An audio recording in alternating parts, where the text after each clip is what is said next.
करेंगे। A very good morning everyone. Good morning everyone guys, good morning. 2 section बचा हुआ है, सेक्शन 89, सेक्शन 90। 93 कर लिए थे क्या? करने का दरकार नहीं पड़ा बिकॉज ओमिटेड। ठीक है, 88 क्या है बताओ? 88 रजिस्टर ऑफ मेंबर। 88 और 92 किया था। 92 क्या था? एनुअल रिटर्न था ना? यस और नो? कल हम लोगों ने क्या क्या किया था? 91 किया था, 92 किया था, 93 किया था। 92 नहीं किया था, 94, 95 और 93 तो वैसे भी नहीं है। ठीक है, 2 सेक्शन ध्यान से देखो बच गया था, 89 और 90, जो आज हम लोग डिस्कस करने वाले हैं। अगेन टेलिंग यू, 89, 90 हम लोग डिस्कस तो जरूर करेंगे, बट जनरली स्पीकिंग अभी तक एग्जाम से क्वेश्चन नहीं आया है। तो 2 बातें हो सकती है, नहीं आया तो आ सकता है, या तो again considering it to be not important नहीं आएगा। ठीक है, बट हम लोग को जो है रिस्क नहीं लेना है, तो हम लोग 89 और 90 भी क्रैक कर लेंगे। क्लियर? सब नोट्स वगैरह लिखवा देंगे, एक बार रीड करना आपको और क्या। ठीक है,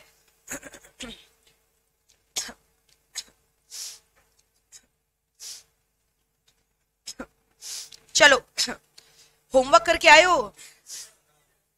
चेकिंग होगा, नहीं किए तो देखना फिर।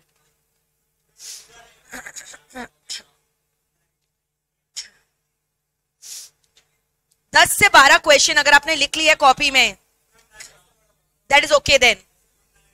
10 से 12 पूरा बड़ा बड़ा केस स्टडी क्वेश्चन सॉल्व करके लिखा है आपने? कितना लिखा है? 18 लिख लिया, वेरी गुड।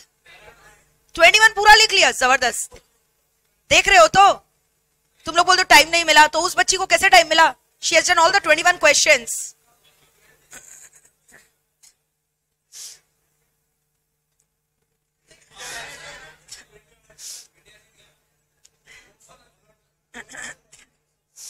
तो देखते देखते कर भी लेते।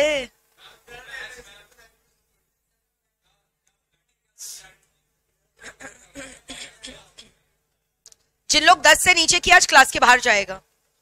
Anyone who has not done the homework, please stand up. Anyone who has not done the homework at all, at all. तो एग्जाम देने नहीं गया? 2 बजे एग्जाम है, यहाँ बैठा हुआ है। बगल में ही है क्या? हाँ ठीक है, तो हो ही जाएगा, पहुंच ही जाओगे। Anyone else? Everyone has done the homework. पक्का? तो फिर हम जब चेक करेंगे देखना बुरा हो जाएगा। क्यों?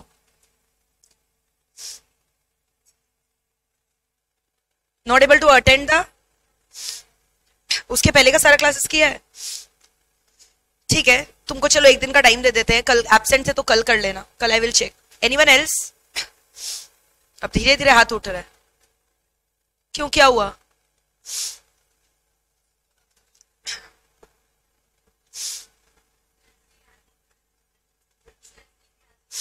नहीं, जिसका कल पहला class, obviously that person is not expected to solve the sums, solve the homework over there. हाथ उठाया ना तुम, क्या हुआ? तुम क्यों हाथ उठाया? हाथ उठाया, होमवर्क नहीं किया क्या? तुम्हारे पीछे। अरे क्या पहला क्लास है क्या? आज पहला क्लास है, बैठ जाओ। जिसका पहला दूसरा क्लास, ऑब्वियसली जब तक आप पहला लेक्चर्स नहीं करोगे होमवर्क कैसे करोगे? ठीक है, so make sure you are through with the lectures. कब एब्सेंट थे? कल दिखाना होमवर्क। बाकी सबका होमवर्क चेक होगा क्लास के बाद। ठीक है, होमवर्क दिखा के जाना। चलो अभी हम लोग डिस्कस करेंगे 2 इजी इजी सेक्शन, 89 और 90। Clear? Close your copy, close your book. Concentration एकदम चरम सीमा पे होना चाहिए, चिल नहीं करना है आज, नहीं तो समझ में नहीं आएगा। ठीक है, 89 और 90 is talking about beneficial owner. किसका बात कर रहे हैं बताओ? Beneficial owner. और अगर मैं सेक्शन 90 का बात करूं, सेक्शन 90 में भारी भरकम अमेंडमेंट आया है। क्या है बताओ? भारी भरकम अमेंडमेंट। आज थोड़ा गला चोक्ड है, आवाज समझ में आ रहा है कि नहीं? आवाज आ रहा है ना समझ में?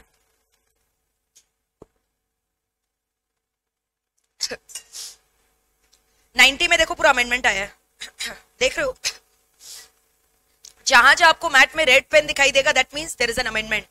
ये अमेंडमेंट आया था 2017 में, बट इसको एप्लीकेबल किया गया 13 जून 2018 से। ठीक है, कौन से सेक्शन का बात किया मैंने? सेक्शन 90। देख रहे हो 90 पूरा अमेंडमेंट है, रेड रेड दिखाई दे रहा है ना, पूरा अमेंडमेंट है। कौन सा सेक्शन बताओ? सेक्शन 90। क्लियर? और सेक्शन 90 का ये जो सेक्शन है पूरा अमेंड हो गया। Investigation of beneficial ownership of shares in certain cases पहले टाइटल हुआ करता था, जो कि अब नहीं रहा। इन्वेस्टिगेशन वर्ड को हटा दिया गया, ऑब्लिटरेट कर दिया गया। क्या है इसका नाम फिर मैम, वो बताइए? रजिस्टर मेंटेन करना। क्या चीज का रजिस्टर मेंटेन करना? एसबीओ का। स्पेशल बिजनेस का बात नहीं करे। सिग्निफिकेंट बेनिफिशियल ओनर, एसबीओ का फुल फॉर्म बताओ क्या है? Significant beneficial owner. तो वो हम लोग सेक्शन 90 में पढ़ेंगे। किसका रजिस्टर? Register of SBO. Register of SBO का full form significant beneficial owner. वापस से बोलो, रजिस्टर ऑफ क्या? एसबीओ।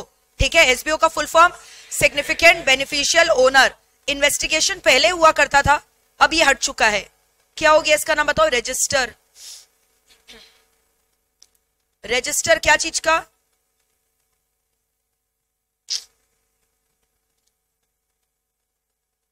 किस पे क्लिक करें?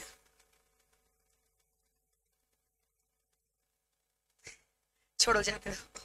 बोलो, रजिस्टर ऑफ क्या? एडिट पे क्लिक करने से क्या होगा? मेरे को पता नहीं कि एडिट पे क्लिक करने की किस पे क्लिक करना है। कब से यूज करे लैपटॉप, पता है तुमको? चलाओ, register of SBO. Register of SBO. SBO का फुल फॉर्म बताओ क्या है? Significant beneficial owner. ठीक है, तो यानी उसका रजिस्टर मेंटेन करना पड़ेगा। तो मैम ये तो बताइए एसबीओ क्या होता है, सब बताएंगे, बट उसके लिए पहले हम लोग सेक्शन 89 पढ़ेंगे। तो तुम लोग को समझ में आ रहा है, सेक्शन 90 जो है ना पूरा का पूरा अमेंड हो चुका है, जिसका नाम को भी चेंज कर दिया गया है। सेक्शन 90 पहले बोलता था investigation of beneficial ownership of shares in certain cases, उसको हटा दिया गया और अभी क्या रख दिया गया बताओ? Register of significant beneficial owner. कब आया ये सेक्शन बताओ? सेक्शन तो पहले से ही था, अमेंडमेंट कब आया? 2017। एप्लीकेबल कब हुआ? 13 जून 2018 से एप्लीकेबल हुआ। इतना डिटेल में याद रखना है क्या? नहीं तो क्यों बता रहे? For your general knowledge. ठीक है, कब एप्लीकेबल हुआ, क्या अमेंडमेंट आया, वो सब थोड़ी तुम लोग को याद रखना है। अभी क्या है वो बस याद रखना है। इसके ऊपर क्या? सेक्शन 89। सेक्शन 89 पढ़ो क्या लिखा हुआ है? सेक्शन 89 पढ़ो क्या लिखा हुआ है? Declaration in respect of beneficial interest in any share. यानी इसका मतलब क्या? Declaration given by the beneficial owner. Declaration given by the beneficial owner. ठीक है, सेक्शन 89 क्या बताओ? Declaration given by the beneficial owner. तो एक एक करके हम लोग डिस्कस करेंगे अभी सेक्शन का मतलब क्या है। सबसे पहले हम लोग सेक्शन 89 का पोस्टमार्टम एनालिसिस करेंगे। ठीक है, कौन सा सेक्शन बताओ? Section number 89। सुनो अब ध्यान से, सेक्शन 89 किसके बारे में बात कर रहे हैं, ध्यान से सुनना। तुम लोग का कितना पेज भर गया? एक कॉपी खत्म कर दिया, माय गॉड। मेरा कुल मिलाकर 100 पेज खत्म हुआ है, 100 पेज। ठीक है, ये चैप्टर है ही ना इतना लेंदी, ये चैप्टर आज खत्म हो जाएगा। आपको समझ में आ रहा है?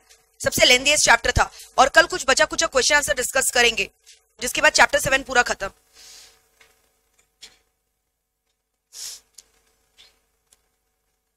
सुनो, तुमने पढ़ा रजिस्टर ऑफ मेंबर में किसका नाम आता है? मेंबर लोग का नाम आता है? आता है?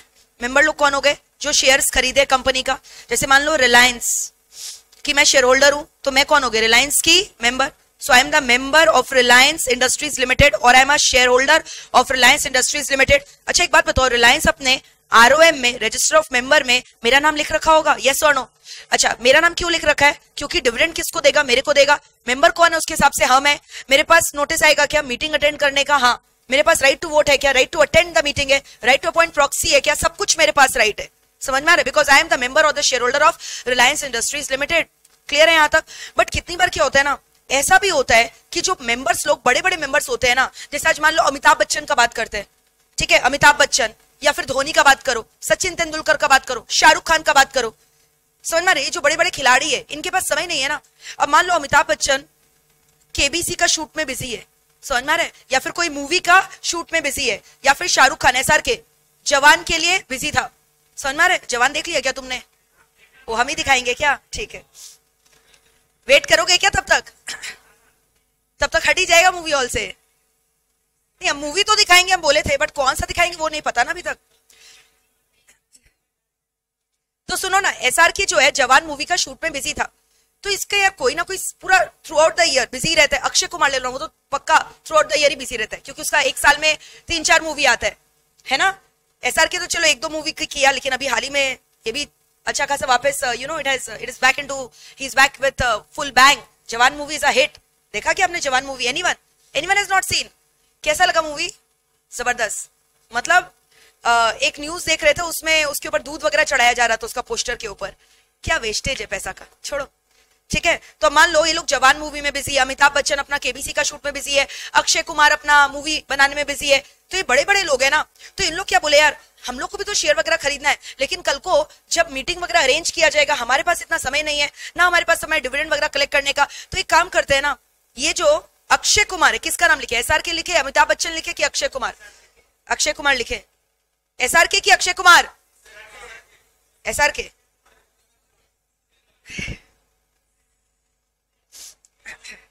हाँ, तुम्हारा नाम लिखेंगे, 5 साल 6 साल रुक जाओ, उसके बाद लिखेंगे, ठीक है, अभी नहीं लिखेंगे। सुनो, अक्षय कुमार और SRK, क्लियर। अब इन लोग बहुत बिजी रहते हैं ना, समय नहीं है, तो इन लोग क्या किया, इन लोग सोचा यार हम लोग तो मीटिंग वगैरह अटेंड नहीं कर पाएंगे, क्यों ना हम एक काम करते हैं, कोई थर्ड पर्सन को हम कंपनी का मेंबर बना देते हैं, रिलायंस का शेयर्स खरीदवा देते हैं। यानी जो शेयर्स है वो किसके नाम पे रहने वाला है? इसका PA के नाम पे। किसके नाम पे? इसका PA, personal assistant, Akshay Kumar का PA। या अक्षय कुमार मान लो ट्विंकल खन्ना के नाम पे कर दिया, या अपने बच्चे के नाम पे कर दिया, या अपने PA के नाम पे कर दिया, SRK अपना PA के नाम पे कर दिया, आर्यन खान के नाम पे वैसे भी समझना करना सही नहीं रहेगा, क्या पता क्या करेगा भगवान जाने, क्लियर है। तो SRK क्या किया, अपना PA के नाम पे शेयर्स खरीद के रख दिया। तो अब ध्यान से सुनना, यानी SRK क्या किया, शेयर्स खरीद रहे, लेकिन किसके नाम पे? अपना PA। किसके नाम पे? अपना PA के नाम पे। यानी पैसा किसका गया? SRK का। पैसा किसका गया? लेकिन मेंबर कौन बन गया? इसका PA, इसका सेक्रेटरी। मेंबर कौन बन गया? इसका PA या इसका सेक्रेटरी। यानी कंपनी का जो रजिस्टर ऑफ मेंबर है रिलायंस का, उसमें SRK का नाम दिखाएगा कि इसका पर्सनल असिस्टेंट का नाम दिखाएगा? PA का नाम दिखाएगा इसका, यस और नो। यानी डिविडेंड किसको मिलेगा? SRK को मिलेगा कि PA को मिलेगा? अरे जिसका नाम ROM में होता है उसी को डिविडेंड मिलता है ना। मीटिंग कौन अटेंड करेगा, SRK की PA? अगर SRK को करना होता तो PA को असाइन ही क्यों करता? समझ में आ रहा है? उसके पास समय नहीं है, इसलिए तो PA को जो है शेयर दिलवा दिया। यानी अब मीटिंग कौन अटेंड, और उसके पास इतना समय, तुम लोग बोलोगे मैम प्रॉक्सी भी तो अपॉइंट कर सकता था, समय नहीं है यार उसके पास, फिर दुनिया भर का झंझट, प्रॉक्सी को नाम सबमिट करो, प्रॉक्सी का एक फॉर्म भरो, कौन से फॉर्म में भरना पड़ता है बताओ? Very good, MGT 11। कोई बच्चा 12 बोल रहा था, MGT 12 क्या चीज का है? Polling paper. 13 क्या चीज का है? स्क्रूटनाइजर। स्क्रूटनाइजर रिजल्ट बताते हैं ना चेयरमैन को। हाँ, किसके केस में? पोस्टल बैलेट के केस में, जनरल मीटिंग वाला, याद है ना। और 14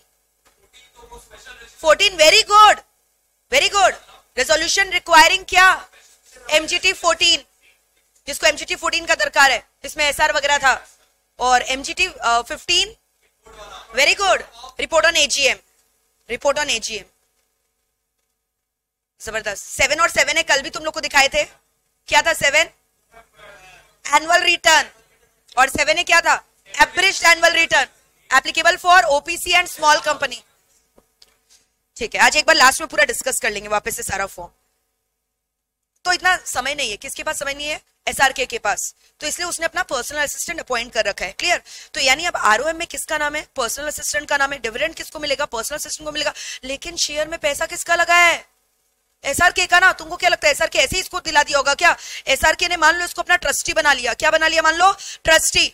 यानी SRK will still remain the beneficial owner. SRK क्या रहने वाला है? Beneficial owner.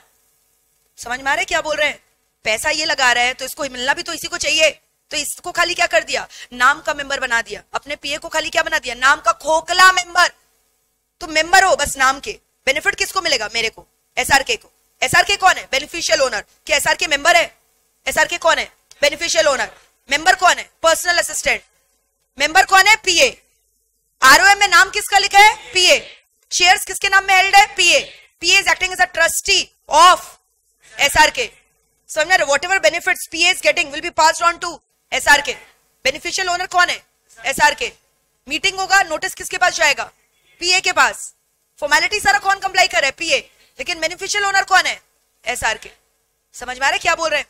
तो अब क्या बोला गया कंपनीज एक्ट में? सुनो, बोला 89 में, सेक्शन 89 में कि अगर सुनो ना, तुम मेंबर है ना, लेकिन तुम किस टाइप का मेंबर है? नाम का मेंबर। तुमको मेंबर का जो रियल पावर है, जो रियल पैसा वगैरह है, वो उससे तुम क्या हो? वंचित हो। तो तुम मेंबर तो हो, लेकिन तुम कौन से मेंबर हो? बेकार वाले मेंबर, खोखले मेंबर, जिसका कोई वजूद नहीं है, जिसका कोई अस्तित्व नहीं है, कठपुतली हो तुम SRK के, और कुछ नहीं। बट कोई बात नहीं, तुम मेंबर तो हो ना। तो just because you are a member but you are not a beneficial owner, just because you are a member but you are not the beneficial owner, generally मैंने क्या बोला, जब मेरा केस मैंने बताया, मैं ही मेंबर थी रिलायंस की और मैं ही कौन थी, beneficial owner. Generally speaking members are the only the beneficial owner, but in some exceptional cases member may not be the beneficial owner, someone else may be the beneficial owner. So if a member is such who is not the beneficial owner, so in that case बोला गया कि सुनो member, तुम लोग को ना बताना पड़ेगा ये बात, किसको, कंपनी को. तुम लोग को ये बात बताना पड़ेगा किसको, कंपनी को. एक फॉर्म में, उस फॉर्म का नाम है MGT 4. 1 2 3 किया तुमने, 4 5 6 बचा है, आ गया. 1 2 3 याद करो क्या था, रजिस्टर था ना, register of member, debenture holder 2, और 3 में फॉरेन रजिस्टर. तो वही तो बोले, और क्या बोले हम, याद है ना ये सब. और 4 क्या हो गया, 4 क्या हो गया, 4 क्या हो गया, क्या हो क्या गया कि मेंबर को बताना पड़ेगा. बेनिफिशियल का रजिस्टर का बात नहीं कर रहे हैं. क्या बोला, if a member is not a beneficial owner, the member has to inform this to the company in form which is called as MGT 4 within 30 days of becoming member of the company, within 30 days of his name being entered in the register of member. कितने दिन के अंदर, 30 days. समझ गए, ये member कौन है, not a, company को इन्फॉर्म करेगा कौन से फॉर्म में, कितने दिन के अंदर, 30 days. कहां से, of becoming his member, of becoming his member, या फिर और his name being entered in ROM. एक ही बात है ना, कुछ भी बोल लो. कोई डाउट है क्या यहां तक, ये पहला पॉइंट हुआ, संभाल लियो क्या यहां तक. अब सुनो, ये सब प्रोविजन क्यों लाया गया, ताकि कोई फ्रॉड वगैरह ना कर ले. समझ में आ रहा है. अब जैसे सपोज करो तुम किसी को भी, तुम्हारे पास पैसा बहुत है, अब तुमको सरकार को क्या करना है, छुपाना है. क्यों छुपाना है, टैक्स चोरी करने के लिए. अब टैक्स चोरी करने के लिए मान लो, यहां पे तो एक जेन्युइन रीजन समझ में, SRK was genuinely busy, Amitabh Bachchan was genuinely busy, but मान लो मृदुल है, समझ में, काला धन का घर है इसके, समझ में, काला धन जमा कर रखा है, टैक्स चोरी कर करके पूरा जो है गोडाउन भर लिया रुपया का.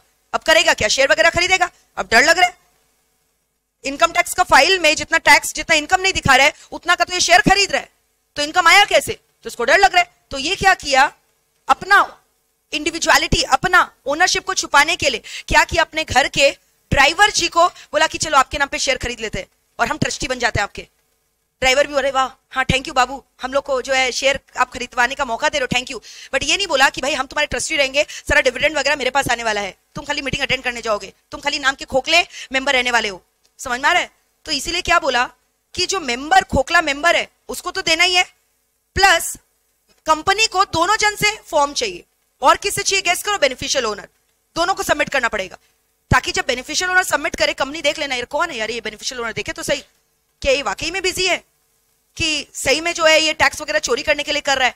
और इसी से ना लिंक्ड है सेक्शन 90, जो हम लोग आगे जाके पढ़ेंगे अभी, SBO, सिग्निफिकेंट बेनिफिशियल ओनर. तो अभी तक तुम लोग समझ गए क्या बोला मैंने, इसका पर्पस क्या है, क्यों ये सब बनाया गया प्रोविजन.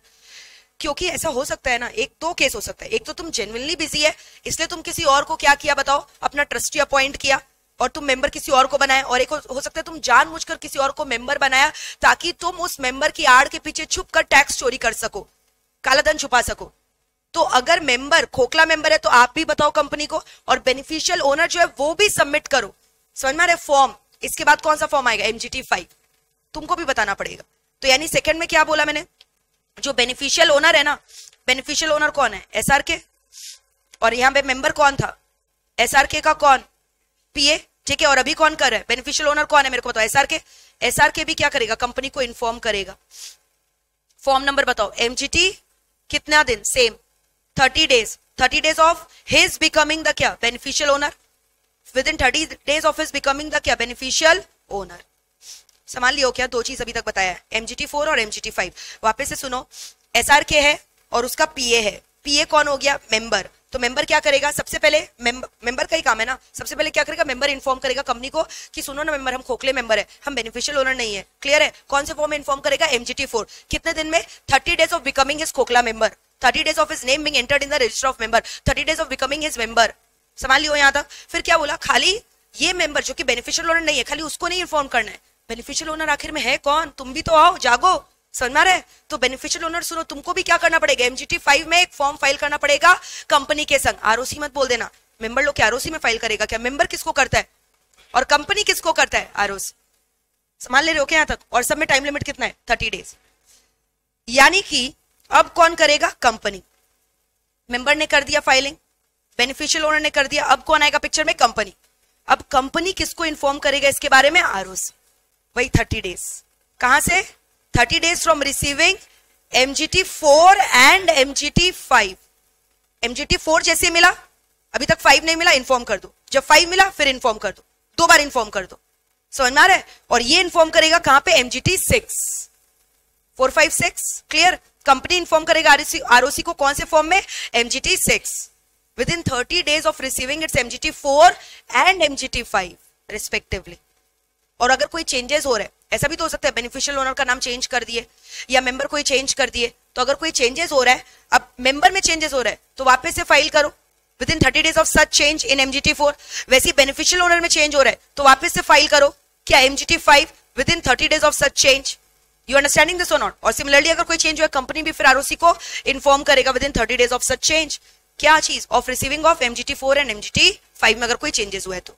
संभाल लियो क्या? यहां तक 3 चीज पढ़ाया मैंने। Are we through with this और नॉट? क्लियर है?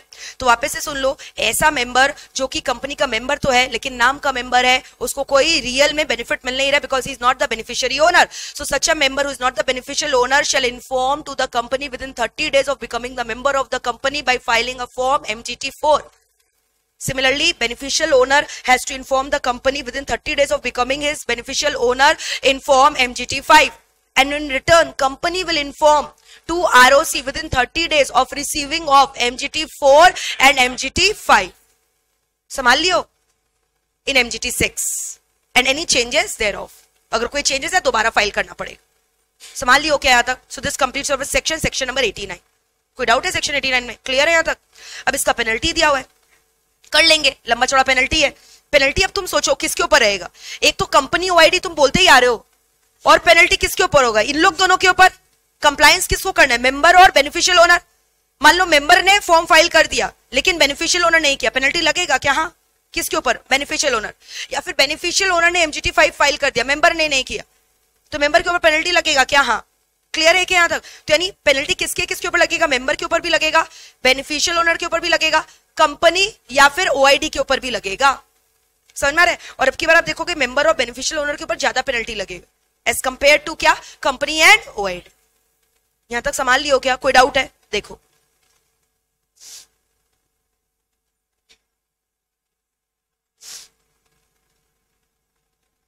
क्या लिखो, क्या पढ़ा हुआ है? पढ़ो क्या लिखा हुआ है, सॉरी पढ़ो। A person whose name is entered in the register of member of a company as a holder of share but who does not holds a क्या?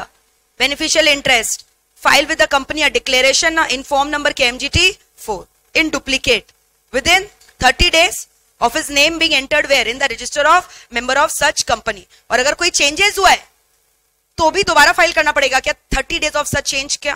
कहां पे? MGT4 in duplicate। क्लियर? फिर every person holding and exempted from furnishing declaration acquiring a beneficial interest in the share of a company not registered in his name। यानी किसका बात कर रहे हैं? Beneficial owner. शेयर इसके नाम में रजिस्टर्ड नहीं है, मेंबर के नाम पे, तो उसको भी डिक्लेरेशन देना पड़ेगा MGT5 इन डुप्लीकेट। कितने दिन के अंदर? 30 डेज। डुप्लीकेट मतलब 2। क्लियर? फिर देखो क्या है? Where any declaration is received by the company. Company को अगर डिक्लेरेशन मिला तो कंपनी क्या करेगा? नोट बनाएगा in the register of member and shall file within a period of क्या? Again 30 days from the date of क्या? receipt of declaration by it। return form क्या बोला है? MGT6 with क्या? ROC along with required fees। अब penalty का बात कर ले। पेनल्टी 2 जन के ऊपर लगा, कंपनी के ऊपर, OID के ऊपर, और related to persons required to make such a declaration। तो जानते हो पेनल्टी कितना बोला है? ध्यान से सुनना। तुमको बोल दिया 50,000 तो लगेगा ही। किसके ऊपर? पर्सन। पर्सन यानी कौन हो गया? मेंबर या फिर बेनिफिशियल ओनर। 50,000 रुपीज प्लस जितना दिन डिफॉल्ट कंटिन्यू होगा 200 रुपीज पर डे। 50,000 रुपया फिक्स। क्या बोला बताओ? 50,000 fix plus 200 per day subject to a maximum of 5 lakh rupees. ठीक है? 50,000 प्लस 200 रुपया per day subject to a maximum of कितना? 5 लाख। ये किसके लिए बोला? मेंबर के लिए और बेनिफिशियल ओनर। और कंपनी और OID के लिए क्या बोला? देख लेते हो। कंपनी और OID के लिए बोला 1000 रुपया पर डे। ये कुछ फिक्स अमाउंट नहीं बोला है, डायरेक्टली क्या बोला है? ₹1000 per day, 1000 rupees per day, but subject to a maximum of 5 lakh in case of company and 2 lakh in case of OID. याद रहेगा? चलो इसको लिख लो, write on this section. 89 is done. पूरा देख लो. 89 कर लिया हम लोगों ने डिस्कस. कोई दिक्कत? क्लियर है एकदम? 89 इजी था कि डिफिकल्ट? इजी. Write down.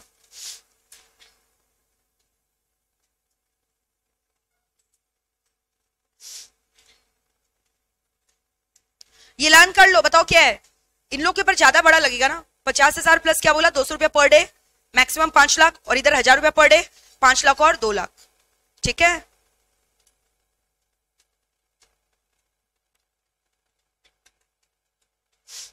चलो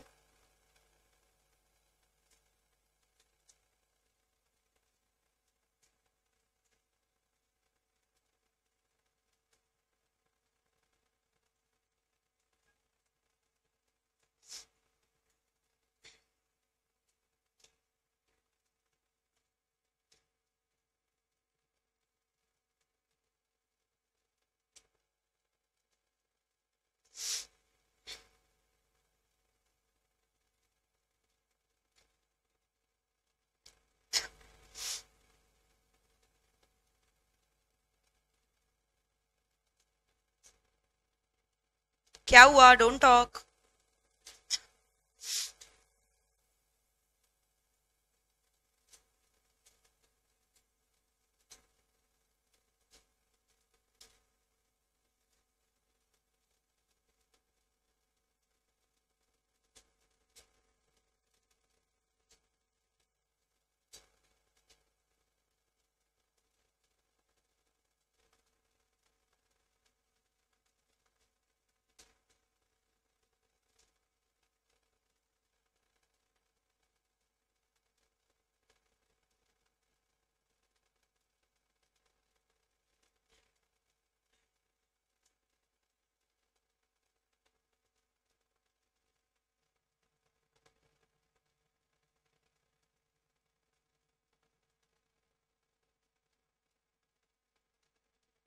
MGT 4 लिखा है ना, 9 मत लिख देना.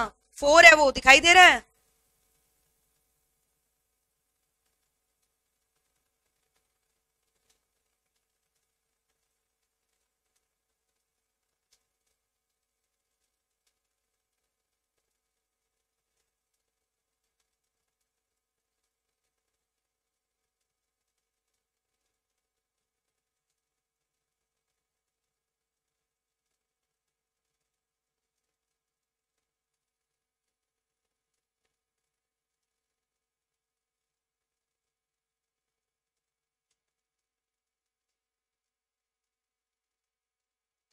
बेनिफिशियल का स्पेलिंग सही लिखना.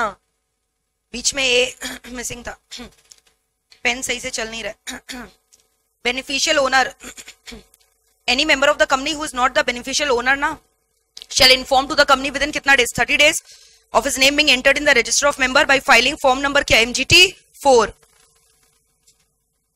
in duplicate, and if there is any changes so change के बारे में भी inform करो.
दोनों के ऊपर अलग अलग लगेगा।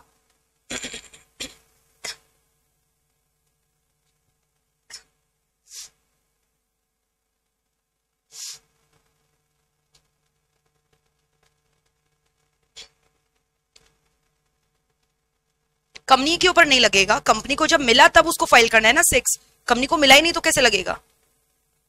ऑल राइट,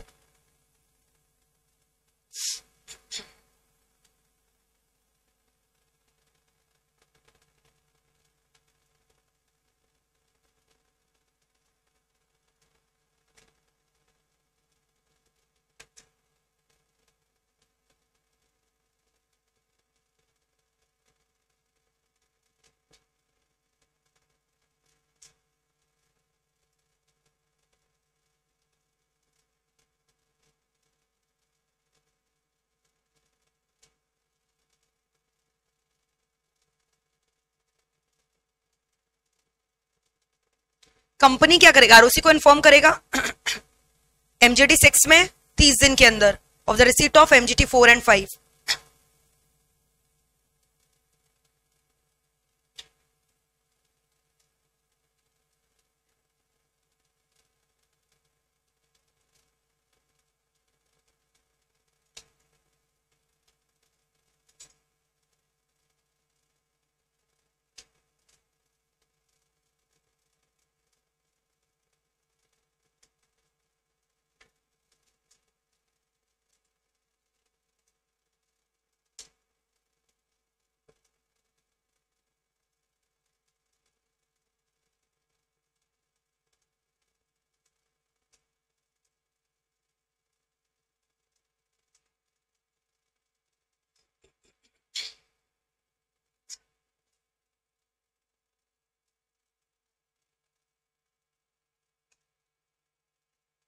मैक्सिमम कितना था 5 लाख।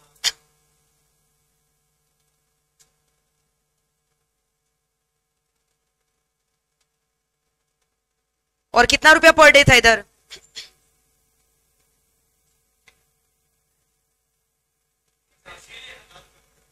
1000 रुपया था। Be careful.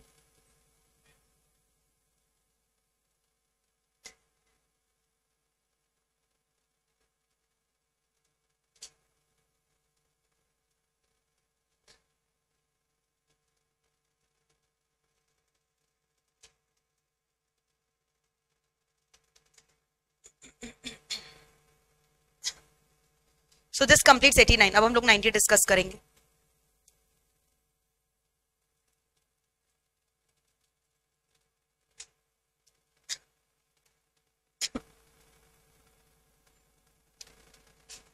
समझ गए, एकदम इजी है, कुछ नहीं है। 4 5 6 member 4, beneficial owner 5, company 6, that's it. और पेनल्टी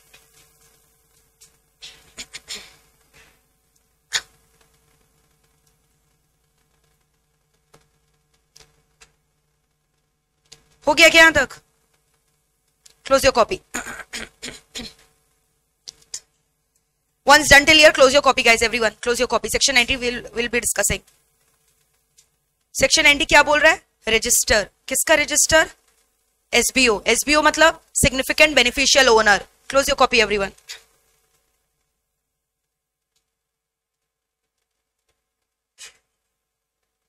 सुनना, समझो इसको। Section 90 talks about what? Register which has to be maintained for the significant beneficial owner. तो who are these significant beneficial owner? पहले ये तो बताइए, significant beneficial owner होता कौन है, तब तो हम लोग समझ में आएगा रजिस्टर मेंटेन करें। एक्चुअली ना ये सेक्शन पहले किसके बारे में बात करता था? इन्वेस्टिगेशन के बारे में। तो पहले क्या होता था ना, मनी लॉन्ड्रिंग को प्रोटेक्ट करने के लिए, बेनामी ट्रांजैक्शन को प्रोटेक्ट करने के लिए ये सेक्शन लाया गया था। बट 2016 में ना अलग से बेनामी property transaction act was passed 2016 में। तो इसीलिए 2017 में सेक्शन में अमेंडमेंट लाया गया और इस सेक्शन का अस्तित्व को खत्म कर दिया गया। ये सेक्शन का कोई इंपॉर्टेंस बचा नहीं, क्योंकि ये सेक्शन खाली एक्ट कर रहा है एज अ पोस्टमैन। समझ में आ रहा है? जिसमें बता रहे कि कंपनी और जो रजिस्ट्रार ऑफ कंपनी है, कुछ नहीं, उन लोग एक पोस्टमैन की तरह एक्ट कर रहा है। कैसे पोस्टमैन की तरह एक्ट कर रहा है? खाली नोटिस खेल रहा है, हमको इससे डिक्लेरेशन मिलेगा हम इसको देंगे, हमको इससे मिलेगा हम उसको देंगे, बस दैट्स इट। यहाँ पे जो पर्सन, जो बंदे रियल में बेनामी ट्रांजैक्शन करके बैठे, उनसे तो डिक्लेरेशन आ ही नहीं रहे, और उसका ट्रैकिंग कहां हो रहा है, वो कहां कवर्ड हो गया? बेनामी प्रॉपर्टी ट्रांजैक्शन एक्ट के अंदर, जो कि 2016 के तहत आया था।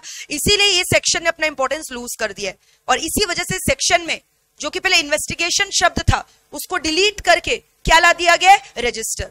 खाली हम लोग ये रजिस्टर मेंटेन करें किसका, एसबीओ का। समझ में आ रहा है, सिग्निफिकेंट बेनिफिशियल ओनर का। यानी ये सेक्शन का पहले का बात करें, इसको ऑब्जेक्टिव क्या था, इस सेक्शन का ये ऑब्जेक्टिव था कि ये सिग्निफिकेंट बेनिफिशियल ओनर है कौन, इसको ढूंढ निकालना। समझ में आ रहा है, हम लोग को दिखाई दे रहा है कि कंपनी का शेयर ये बंदा होल्ड कर रखा है, बट एक्चुअली ये नहीं, इसके पीछे कोई और का हाथ है। तो कौन है एक्चुअल में बेनिफिशियल ओनर, उसको हम लोग ढूंढ बाहर निकालेंगे, ताकि ये देख ले कहीं ये इनकम टैक्स के रडार से बचने के लिए, इनकम टैक्स इवेड करने के लिए तो ये सब काम नहीं कर रहा है। समझ में आ रहा है, तो ढूंढ ढूंढ कर चुन चुन कर निकाला जाएगा कि actually who are the beneficial owner. They may not give the declaration, हम लोग ढूंढ कर निकालेंगे। तो ढूंढ के निकालने का काम किसका हो गया, बेनामी प्रॉपर्टी ट्रांजैक्शन है। इसीलिए सेक्शन ने अपना इंपॉर्टेंस लूज कर दिया है। समझ में आ रहा है क्या बोल रहे, इसका बैकग्राउंड सुनो। फॉर एग्जांपल, जैसे सपोज करो मुझे शेयर्स खरीदना है रिलायंस का, ठीक है। अगर मैं डायरेक्टली खरीद रही हूं तब तो मैं ही मेंबर हूं, मैं ही बेनिफिशियल ओनर हूं, तब तो सेक्शन का कोई मतलब ही नहीं हुआ ना, कोई डिक्लेरेशन देने का दरकार नहीं है। बट सपोज करो मैंने क्या किया ना, मैंने एक कंपनी खोला, मैंने क्या किया, एक कंपनी खोला, क्लियर है, और कंपनी को क्या किया ना, रिलायंस का मेंबर बना दिया। A body corporate can become the member of the company, yes और नो। समझ में आ रहा है, यानी एक बात बताओ, देखने को तो बुक्स में ये लग रहा है कि दिस कंपनी, ठीक है, डीए लिमिटेड एक कंपनी खोल दिया, डीए लिमिटेड कंपनी जो है वो मेंबर है, बट इसके पीछे who is the beneficial owner, DA, who is holding the majority of the share in DA limited. मेरा majority of the share, controlling stake है किसके अंदर, डीए लिमिटेड के अंदर। यानी डीए लिमिटेड को कौन कंट्रोल कर रहा है, मैं, और डीए लिमिटेड की मेजॉरिटी शेयर होल्डर, बहुत सारा शेयर, मतलब कंट्रोलिंग पावर क्या होता है, उसका लिमिट होता है, बताएंगे, वो रिलायंस के पास, रिलायंस में है। तो यानी इसका जो भी शेयर अल्टीमेटली तो किसको एक्रू कर रहा है, डीए को ना। तो देखने में क्या लग रहा है कि DA limited is a member of Reliance, but actually who is the member, who is the beneficial owner, DA. समझ में आ रहा है, तो इन दैट केस बोला कि आपको डिक्लेरेशन सबमिट करना है। तो अब यहाँ पे पता है क्या होगा, जो बेनिफिशियल ओनर है पता चल जाएगा, अगर सामने से बता रहे हो कि हम बेनिफिशियल ओनर है, सामने से चला के बता रहे हो कि हम बेनिफिशियल ओनर है, तब तो 89 भी आपके ऊपर लागू हो जाएगा, 89 में भी आपको करना होगा, 90 भी। यानी आप 89 में भी डिक्लेरेशन करो, एमजीटी 4, 5, 6 खेलते रहो, और यहाँ पे भी खेलते रहो। यहाँ पे 4 फॉर्म इंट्रोड्यूस किया इन्होंने अमेंडमेंट के बाद, बेन 1, बेन 2, बेन 3, बेन 4। हाँ, बेनिफिशियरी का बात हो रहा है तो तुम गेस करो, बेन हो गया ना। समझ में आ रहा है क्या क्या इंट्रोड्यूस किया बताओ, और ये तो बाद में है ना, अमेंडमेंट के बाद, इसलिए एमजीटी है नहीं, एमजीटी तो पहले से ही आ गया था। समझ में आ रहा है, तो इसको क्या नाम दिया इन लोगों ने फॉर्म को, बेन 1, बेन 2, बेन 3, बेन 4। और ये क्या होता है वही हम लोग डिस्कस करेंगे आज। बेन 1 में क्या होता है, 2 में क्या होता है, 3 में क्या होता है, 4 में क्या होता है, एक्सेट्रा। या फिर मैंने क्या किया, सुनो ना, मैंने क्या किया, एक पार्टनरशिप फर्म खोला। समझ में आ रहा है, and I am the partner, मैं पार्टनर हूं किसकी, partnership firm D and company की। समझ में आ रहा है, I am the partner of क्या, डी एंड कंपनी। अब फिर रिलायंस का शेयर खरीदना था ना, मेरा मोटिव क्या था, रिलायंस का शेयर खरीदना।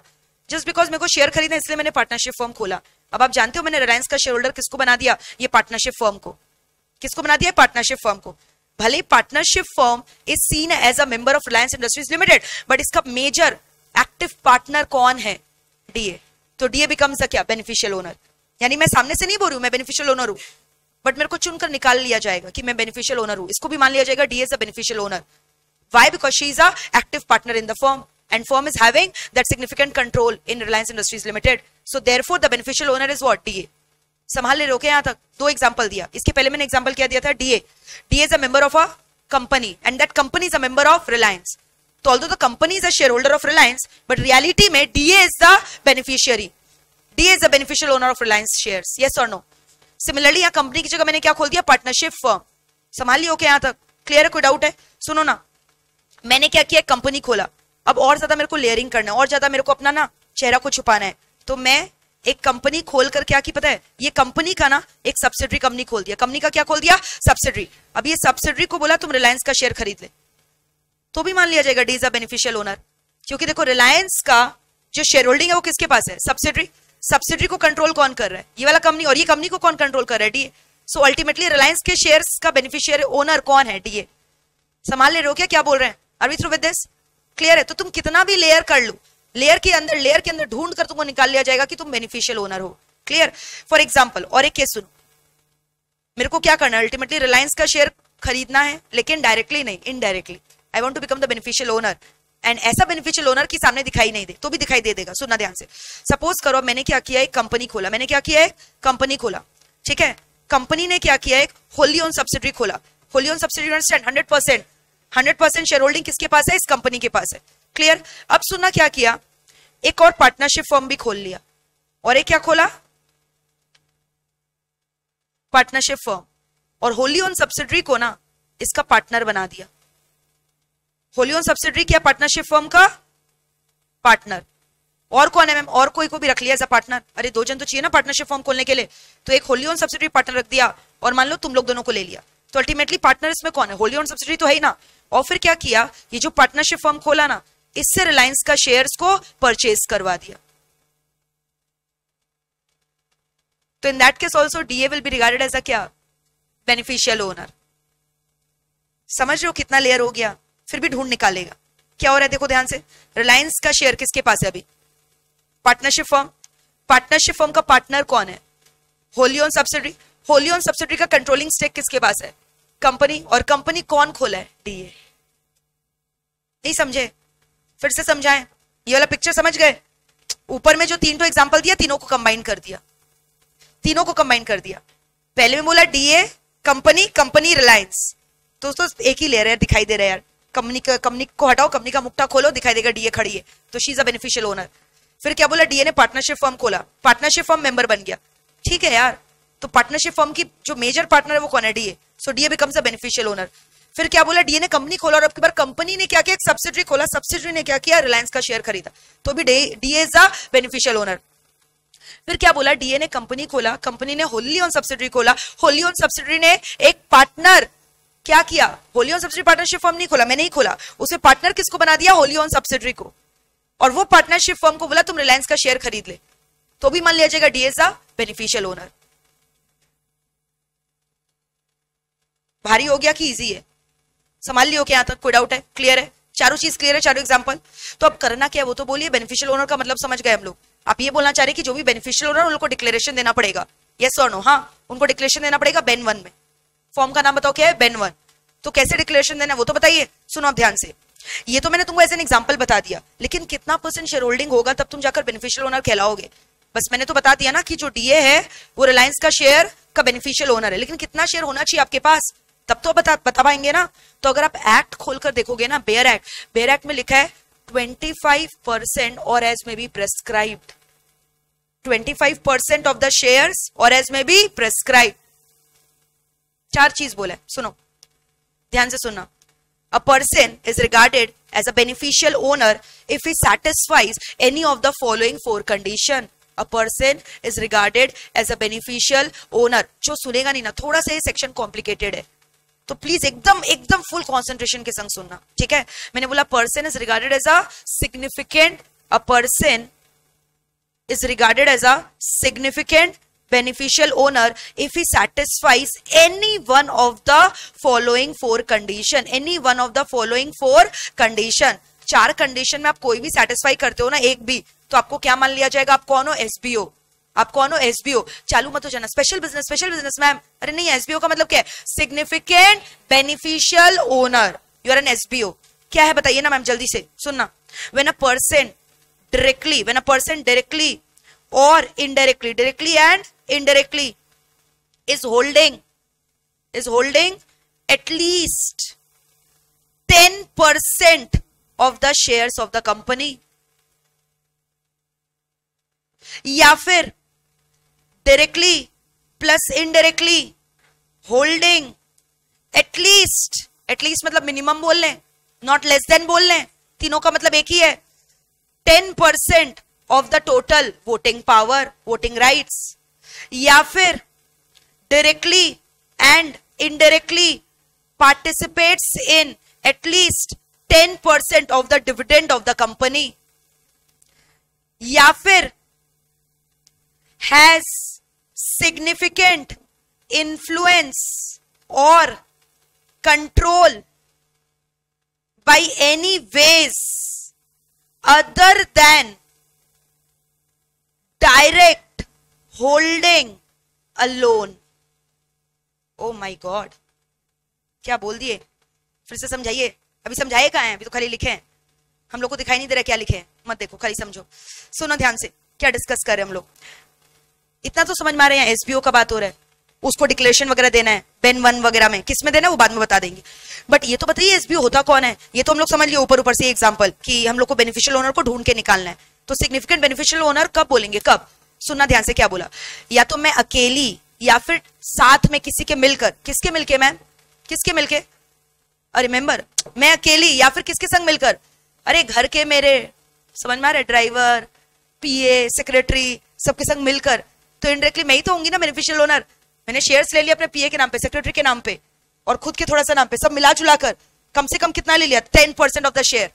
तो मैं मान ली जाऊंगी क्या हूं, मैं कौन हूं, एसबीओ, सिग्निफिकेंट बेनिफिशियल ओनर। तो इसलिए क्या लिखा, वेयर अ पर्सन डायरेक्टली और indirectly is holding at least कितना 10% of the total shares of the company यहाँ पे कौन हो गया, रिपोर्टिंग एंटिटी।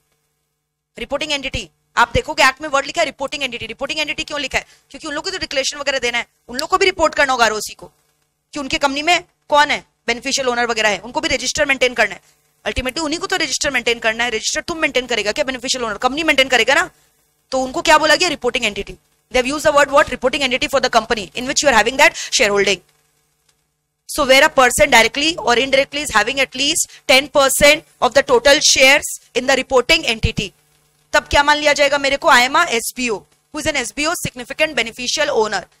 या फिर मान लो शेयर नहीं है बट 10% क्या है, at least voting power, voting right, तभी तो मान लिया जाएगा।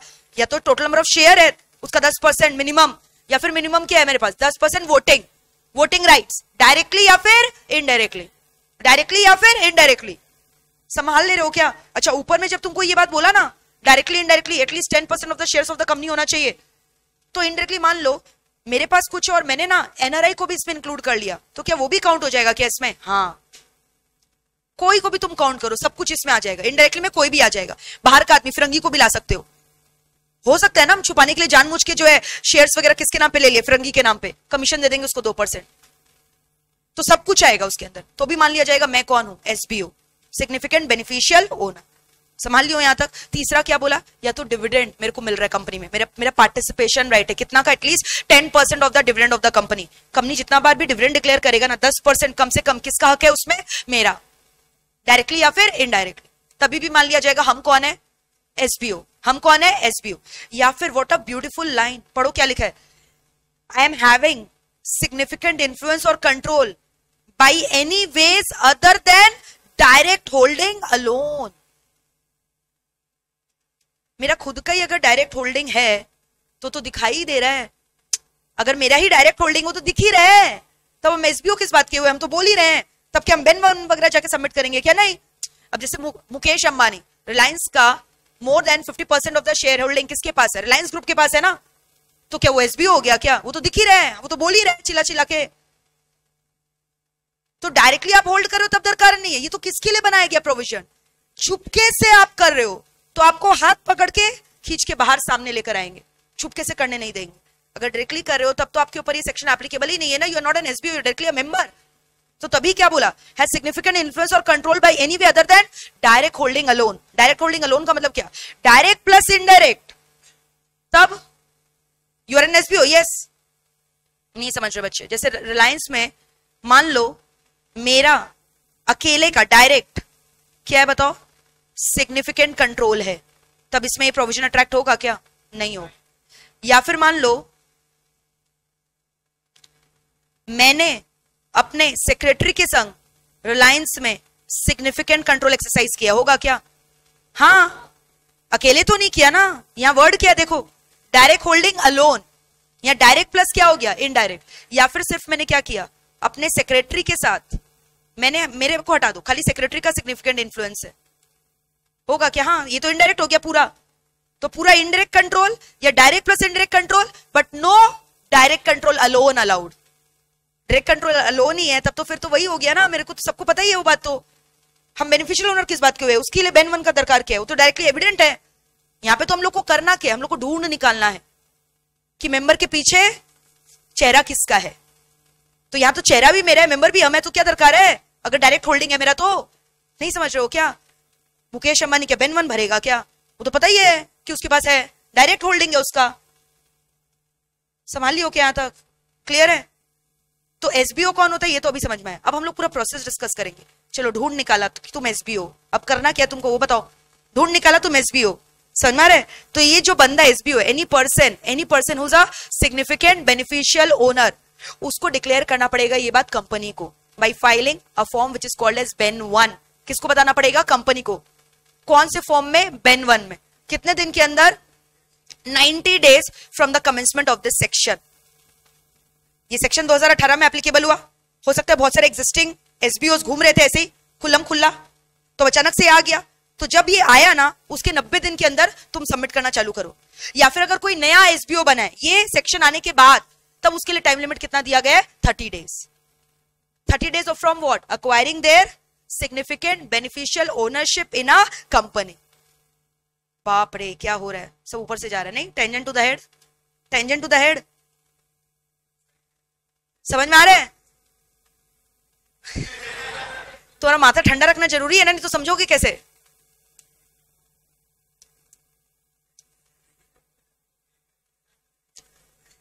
तुम लोग को ये समझ में आया क्या कि तुम्हारा जब से दिमाग इसी चीज में था कि एसी कब बंद होगा? हम जो समझाए तुमको समझ में आया? पूछ लें? ठीक है पूछेंगे। उधर का एसी बंद कर दो। क्लियर है क्या यहां तक? वापस से बोलो। रुक जाओ, अभी खत्म नहीं, पूरा पिक्चर खत्म होने दो। अभी हम लोग ट्रेलर में भी नहीं पहुंचे यार, सॉरी क्लाइमैक्स में भी नहीं पहुंचे। ट्रेलर दे दिया, सॉरी क्लाइमैक्स में भी नहीं पहुंचे हैं।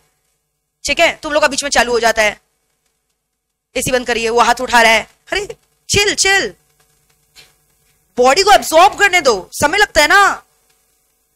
लास्ट में पूछना। तो अभी मैंने क्या बोला, वापस से सुन लो मैंने क्या बोला। अगर ऐसा कोई भी बेनिफिशियल ओनर है, समझ में, अब कंपनी नहीं बोलेगा कि तुम बेनिफिशियल ओनर है, तुमको पता होना चाहिए कि तुम बेनिफिशियल ओनर हो। तुमको मैंने बता दिया कि ये चारों कैटेगरी में तुम फॉल करो तो यू आर द बीओ, क्योंकि इन्वेस्टिगेशन का काम तो हट गया ना यहाँ से। कंपनी थोड़ी इन्वेस्टिगेट करके ढूंढ के निकालेगा। तभी तो मैंने बोला कि कंपनी खाली मेयर क्या बन चुका है? पोस्टमैन। चिट्ठी चिट्ठी खेलेगा। क्लियर है? चिट्ठी लेगा चिट्ठी देगा, चिट्ठी लेगा चिट्ठी देगा, क्योंकि सब कहां कवर्ड हो गया है? बेनामी प्रॉपर्टी ट्रांजैक्शन एक्ट 2016 में आया था। संभाल ले रहे हो क्या? तो अगर मेंबर खुद ये चारों में से उसको लग रहा है कोई कैटेगरी में फॉल करता है, तो खुद जाकर क्या करेगा? कंपनी को क्या डिक्लेयर करेगा बताओ? फॉर्म। कौन सा फॉर्म? बेन 1। उसमें क्या इन्फॉर्मेशन फर्निश करेगा? अपना डिटेल्स देगा। क्या चीज का डिटेल्स देगा? उसके बेनिफिशियल ओनरशिप का, उसके सिग्निफिकेंट बेनिफिशियल ओनरशिप का क्या देगा? डिक्लेरेशन। किस फॉर्म में देगा? बेन 1 में। किसको देगा? कंपनी को। कितने दिन में देगा? 90 days from the commencement of this section. In case क्या already they were the existing SBO before the commencement of this section. In any other case क्या होगा? 30 days from obtaining, acquiring its significant beneficial ownership in the reporting entity, in the company.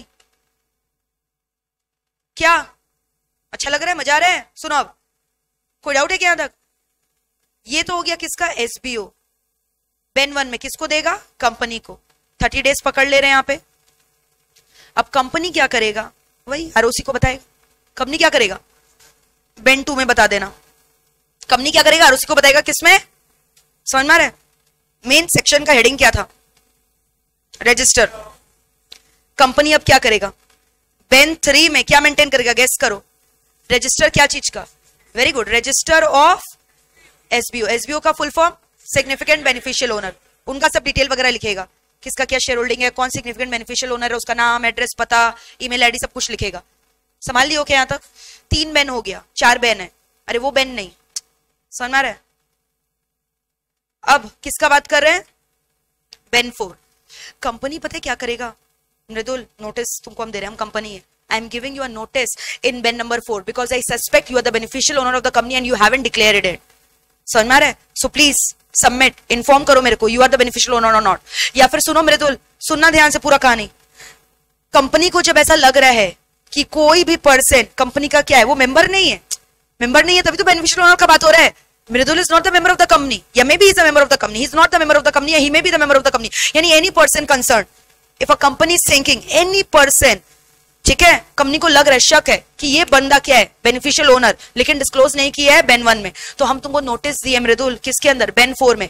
Ben 4 में company notice देगा any person को if the company has a reasons to believe that that person is a beneficial owner of the company. If company has a reason to believe that that person is the beneficial owner of the company, या फिर सुनो मृदुल, मेरे को ऐसा लग रहा है ना तुम बेनिफिशियल ओनर नहीं है, लेकिन तुमको पता है कि कौन बेनिफिशियल ओनर है। पिक्चर खत्म नहीं हुआ है, सुनो। 2 केस बोला अभी तक। या तो कंपनी को क्या लग रहा है कि मृदुल इज अ बेनिफिशियल ओनर, तो मैंने मृदुल को नोटिस भेजा, या फिर मेरे को पता है क्या लग रहा है, मृदुल नहीं है बेनिफिशियल ओनर, वो मेरे को पता है, बट मेरे को यह भी पता है कि मृदुल को पता है कि कौन बेनिफिशियल ओनर है। कौन है बताओ? मैंने नोटिस भेजा। या फिर पिक्चर खत्म नहीं हुआ, बाप रे, या फिर मेरे को ऐसा लग रहा है एज अ कंपनी कि मृदुल को यह पता है कि किसको पता है कि कौन बेनिफिशियल ओनर है।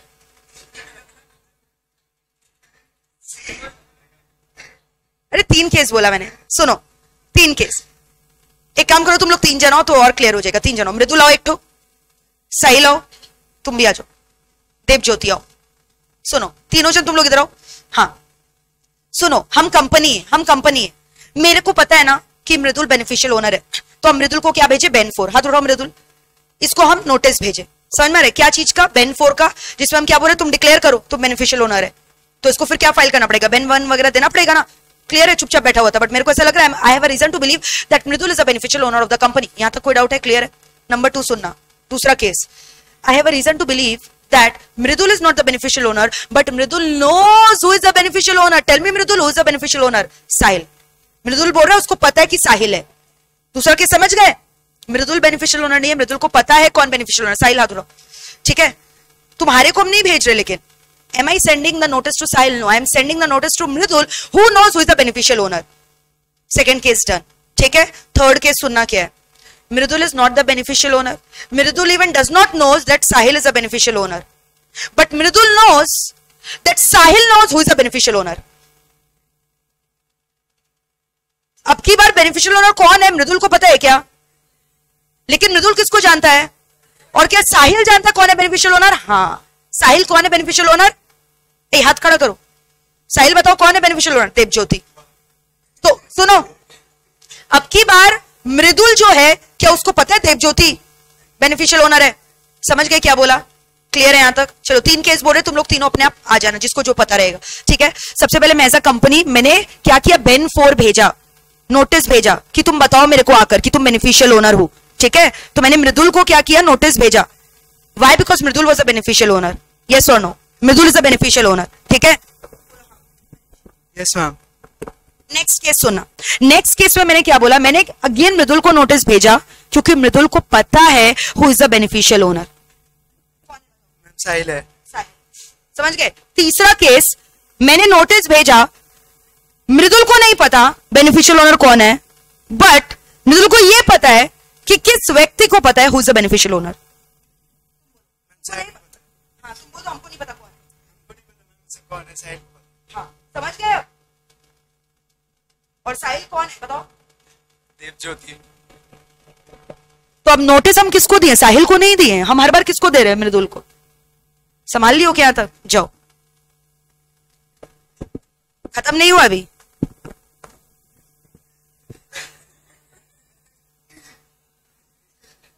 अरे इजी है यार, तुम लोग इसको कॉम्प्लिकेटेड मत बनाओ, एक बार समझ जाओगे अच्छा लगेगा। पेन 4 में कंपनी नोटिस भेज रहा है। अच्छा, किसको भेज रहा है? मेंबर की एनी पर्सन बोला मैंने, any person whom the company has a reason to believe is a beneficial owner, या फिर he knows a person who is a beneficial owner, या फिर he knows a person who knows who is a beneficial owner। संभाल लियो तीनों case. या फिर सुनो, पता है क्या हुआ है?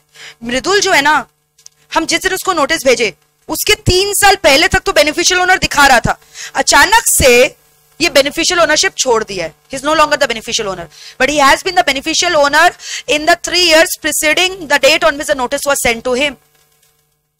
क्या गड़बड़ घोटाला है? तुम अभी तक तो बेनिफिशियल ओनर था 3 साल तक, अचानक से क्यों हट गया? मेरे को कुछ सस्पिशन आ रहा है, तो मैंने इसको बोला नोटिस दो, डिटेल्स फर्निश करो मेरे को। तो ये केसेस में क्या करना होगा? मैंने बेन 4 में भेज दिया नोटिस, अब जिस पर्सन को भेजा ना, उस पर्सन को जवाब देना पड़ेगा, डिटेल देना पड़ेगा, जो मैंने डिटेल कॉल की है। Now Mridul is saying, who are you? I don't even know you. Who are you? कौन हो भाई तुम? हम नहीं देंगे तुमको, क्योंकि इसके हिसाब से तो ये है ही नहीं ना बेनिफिशियल ओनर, नहीं तो ये तो बेन 1 भर के बैठा होता ना। तुम संभाल ले रहे हो कि नहीं? तो अब ये मेरे को क्या कर रहा है? बोला हु आर यू? कौन हो तुम? जर्सी का मेरे को बोल रहे हो इतना सारा नोटिस वगैरह का इन्फॉर्मेशन देने? हम नहीं देंगे तुमको, जाओ भाड़ में जाओ, क्या कर लोगे? हम नहीं देंगे, क्योंकि तो मेंबर है नहीं, मेरा इस पर जोर चलना नहीं है। समझ में आ रहा है तुमको हम क्या बोल रहे हैं?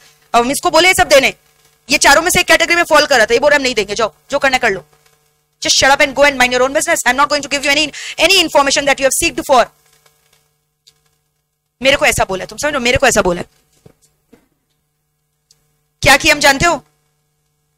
ट्राइब्यूनल चले गए। कहां चले गए बताओ? ट्राइब्यूनल। हाँ, एनसीएलटी के पास चले गए, ट्राइब्यूनल के पास चले गए और ट्राइब्यूनल को रिपोर्ट कर दिए कि मेरे को डाउट है, ऐसे ऐसे है, ये मेरे को हमसे इंफॉर्मेशन मांगी, ये नहीं दे रहे, which is further increasing my doubt.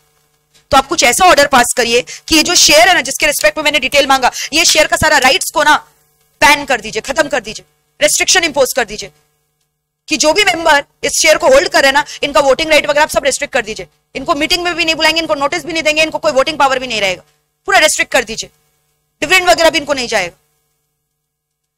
अब क्या करेगा ट्राइब्यूनल? सुनो ट्राइब्यूनल क्या करेगा, सुना ध्यान से। 15 दिन के अंदर, मैंने क्या बोला ध्यान से सुनना, 15 दिन के अंदर ट्राइब्यूनल को क्या करना है? ऑर्डर पास करना।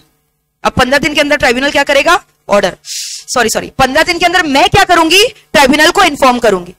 ये मेरे को मना कर दिया ना, अब जिस दिन से मना किया उसके 15 दिन के अंदर मैं किसके पास चली गई? ट्राइब्यूनल। अब ट्राइब्यूनल क्या करेगा बताओ? क्या करेगा? ऑर्डर पास करेगा 60 डेज के अंदर। कितने डेज के अंदर? 60 डेज, जिसमें वो डेफिनेटली अगर उसको लग रहा है तो वो पक्का क्या करेगा? रिस्ट्रिक्शन इंपोज कर देगा relating to क्या? with respect to the share in respect of which I have seeked the information from that person. Clear है? Before giving opportunity of being heard, वापस से उसको बुलाएगा मृदुल को। कौन? ट्राइब्यूनल। अब की बार हम नहीं बुला रहे, मेरे को तो उल्टा फुल्टा बोल दिया ना, आप ट्राइब्यूनल बुला रहे, तुमको कुछ बोलना है, ट्राइब्यूनल को भी बोल रहे, just go and mind your own business, जो करना करिए। तब ट्राइब्यूनल का दिमाग खराब। अब क्या किया? रेस्ट्रिक्शंस वगैरह इंपोज कर दिया, तब जाकर इसका आंख खुला। जब रेस्ट्रिक्शन इंपोज किया ना, तब जाकर इसका आंख खुला। क्लियर है? तो अब जब रेस्ट्रिक्शन इंपोज कर दिया ट्राइब्यूनल ने, 60 दिन के अंदर क्या किया? ऑर्डर पास किया। अब ऑर्डर पास करने के 1 साल के अंदर अगर ये जाकर माफी मांग ले, किससे? ट्राइब्यूनल से, या जो भी एनी, या हो सकता है कि ट्राइब्यूनल ने कंपनी के खिलाफ जजमेंट पास किया, it can be any ways ना, या तो कंपनी में भी एग्रीव्ड या तो पर्सन में भी एग्रीव्ड। सो एनी पर्सन और the company who is aggrieved may file an application to the tribunal for lifting or the relaxation of the restriction that the court has imposed, that the tribunal has imposed. Yes or no? Within 1 year. और tribunal वो करेगा जो उसको ठीक लगता है। अगर उसको लगेगा रिस्ट्रिक्शन हटाना चाहिए, रिलैक्सेशन करना चाहिए, तो कर देगा, और नहीं लगता है तो नहीं करेगा। So this was a complete provision. अभी पेनल्टी बाकी है फॉर कॉन्ट्रावेंशन। पेनल्टी कंपनी ओआईडी, और इधर में किसके ऊपर? ये पर्सन जिनको बेन 1 में डिक्लेरेशन देना था उन्होंने नहीं दिया। समझ में आ रहा है? सबसेक्शन 10, सबसेक्शन 11, सबसेक्शन 12, 3 तो पेनल्टी है। सबसेक्शन 10 किसके बारे में बोल रहा है? जो सबसेक्शन 1 में बेन 1 फाइल करना था ना, डिक्लेरेशन तुमने नहीं दिया, तो उसके लिए क्या पेनल्टी? ये किसके बारे में बात कर रहा है? कंपनी एंड ओआईडी के बारे में। और ये बात कर रहा है, मान लो मैंने मृदुल से इन्फॉर्मेशन मांगा ना, उल्टा फुल्टा जानबूझ के दे दिया, बोला इन्फॉर्मेशन चाहिए ना, रुको अभी देते हैं। He's willfully furnishing false information to me. तब तुमको पता है ये और भी बड़ा गुना है। सब in that case you will be liable to fraud under section 447. पहले बताया था मैंने आपको। क्लियर है? तो सब सेक्शन 12 में तो तुम सीधा कहां चल जाओगे? 447 फ्रॉड के केस में। क्लियर है? और यहाँ कंपनी एंड ओआईडी, और यहाँ किसके ऊपर बोला है? पर्सन जिसको डिक्लेरेशन देना था, किसमें? सबसेक्शन 1, यानी टॉकिंग अबाउट क्या? डिक्लेरेशन ऑफ बेन 1, उसका पेनल्टी के बारे में बात कर रहे हैं। संभाल लियो क्या? अब ये भी बताएं क्या पेनल्टी वगैरह क्या है? बाद में बता देंगे। 25,000 से चालू हो रहा है, ये 1 लाख रुपया से चालू हो रहा है, फिर 200 रुपया, 500 रुपया per day, subject to a maximum of 1 lakh, 5 lakh, अलग अलग। समझ में आ रहा है? एज में भी प्रिस्क्राइब लिख देना, बट हम तो तुम लोग को पूरा लिखवाएंगे। कुछ नहीं है, एक फ्लो चार्ट है, बस फ्लो में बहते जाओ। एक फ्लो चार्ट है, चार्ट हो, फॉर्म लाया नया नया, क्या? Ben 1, BEN 2, BEN 3, BEN 4। किसको मतलब तुम लोग को मॉरल ऑफ द स्टोरी समझ में आ रहा है? अब यहाँ पे हुआ क्या? एक बात बताओ, जिन लोग सही में ये सब बेनामी ट्रांजैक्शन वगैरह कर रहे हैं, वो क्या कभी भी जाके बेन 1 में डिक्लेरेशन देगा? वो बताएगा क्या कि हम बेनिफिशियल ओनर? उनका तो काम ही छुपाना है। तो बेन 1 का तो वैसे भी कट गया प्रोविजन, बेन 2 का भी हट गया, बेन 3 का भी हट गया, बेन 4 में बोल रहा है कंपनी को सस्पेक्ट होगा। कंपनी के पास तुमको लगता है इतना समय होगा सस्पेक्ट करने का? समझ में आ रहा है क्या बोल रहे हैं? या आरओसी के पास समय होगा क्या इतना सस्पेक्ट खेलने का? सो दैट इज वाई बोला क्या कि जो आरओसी है और जो कंपनी है वो मेरे लिए क्या बन करेगी? चिट्ठी चिट्ठी पोस्टमैन, डाकिया डाक डाला, बेन 1 लिया, बेन 2 दिया, बेन 3 मेंटेन किया, बेन 4 अगर कोई शक हुआ तब भेजा। इन्वेस्टिगेशन वगैरह ऐसा तो कुछ नहीं, हार्डकोर करना ही है। क्योंकि ये ऑलरेडी कहां पे कवर्ड है, बेनामी transaction.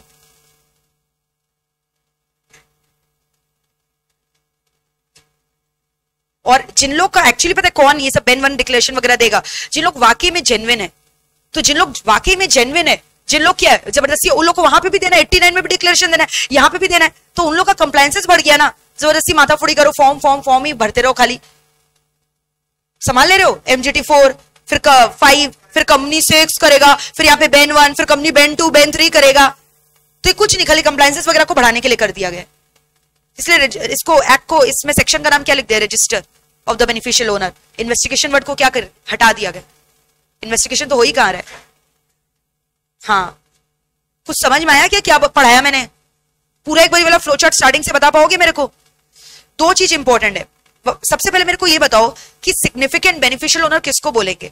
Who will be regarded as significant beneficial owner? Number 1, when a person directly और indirectly holding at least minimum 10% of the total share, या फिर डायरेक्टली और indirectly holding minimum 10% of the voting power, या फिर participation in the dividend at least 10%, या फिर क्या बोला, सिग्निफिकेंट इन्फ्लुएंस और control by any way other than direct holding. और ये सब किसके अंदर? In the reporting entity. क्या वर्ड यूज करोगे? In the reporting entity. Clear है? चलो ये हो गया, ये तो समझ आ गया कि एसबीओ कौन है। अब एसबीओ पता चल गया कौन है, तो लोगों को करना क्या वो बताओ, प्रोसेस चालू करो। बेन 1 में डिक्लेरेशन देगा 90 डेज आफ्टर द कमेंसमेंट, ठीक है, या फिर 30 days from acquisition of their significant beneficial ownership in the company. Clear है? फिर उसके बाद क्या होगा मेरे को बताओ? बेन 2 में क्या होगा? बेन 2 में कंपनी आरओसी को बताएगा, और बेन 3 में कंपनी क्या कर रहा है? रजिस्टर मेंटेन कर रहा है, किसका? एसबीओ का। और अगर कंपनी को लग रहा है, company has a reason to, suspect मत बोलना, सस्पेक्ट वर्ड नहीं है, company has a reason to believe that this particular person is a beneficial owner, then the company may send a notice to that person in Ben 4 requiring that person to furnish the information. किस person को भेजेगा? या तो उसको लग रहा है वो पर्सन कौन है, एसबीओ है, या उसको लग रहा है कि उसको पता है कौन एसबीओ, या ये लग रहा है कि उसको ये पता है कि किसको पता है कि कौन एसबीओ है। या तो वो खुद है एसबीओ, या उसको पता है कौन है एसबीओ, उसको नहीं पता, वो खुद भी नहीं है, लेकिन उसको ये पता है कि किसको पता है कौन है एसबीओ। या फिर जिस दिन नोटिस भेजा ना, उसके 3 साल पहले तक वो खुद क्या था? SBO, he was a beneficial owner, but अभी हट चुका है। तो बताओ क्यों हटे हो, रीजन बताओ। संभाल लियो क्या? तो हो गया बेन 4 का डिक्लेरेशन। चलो बेन 4 का डिक्लेरेशन डन। अब बेन 4 से फिर फ्लो चार्ट इज कंटिन्यूइंग। अब मृदुल के पास नोटिस गया, मृदुल क्या बोला?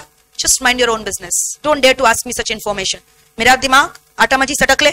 हम क्या किए? किसके पास भागे? ट्राइब्यूनल। ट्राइब्यूनल के पास भागे, कितने दिन के अंदर भागे? 15 डेज। कहां से?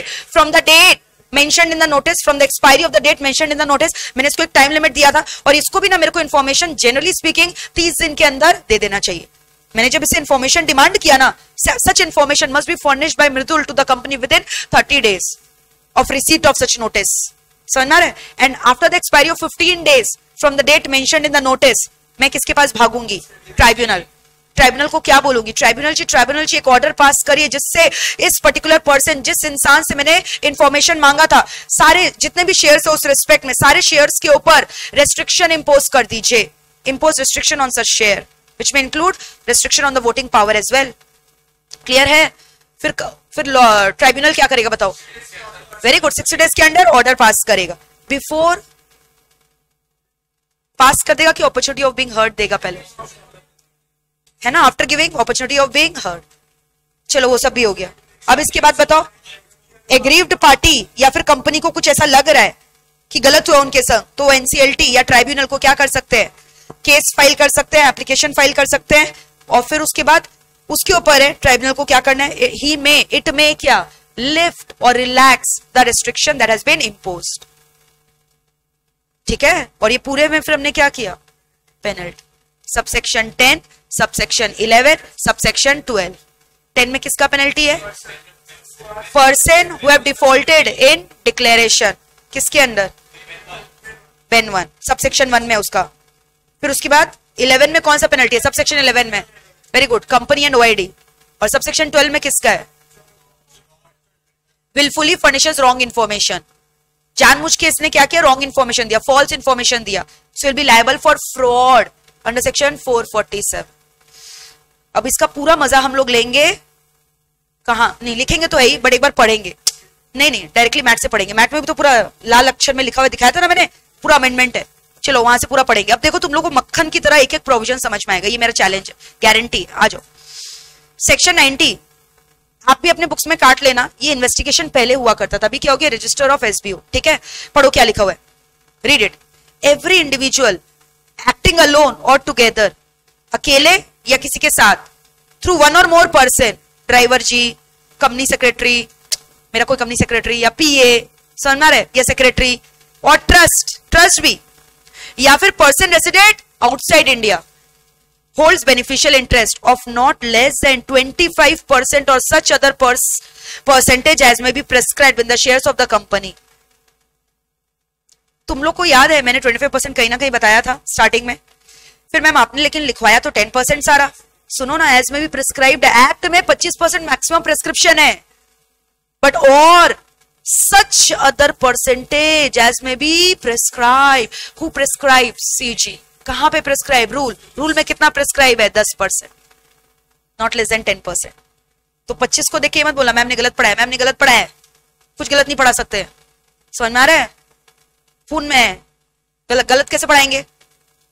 तो कितना है बताओ, 25 है कि 10 है, 10।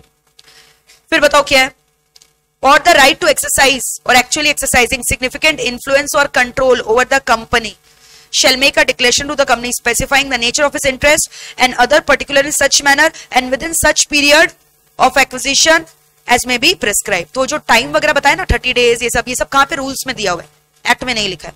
क्लियर।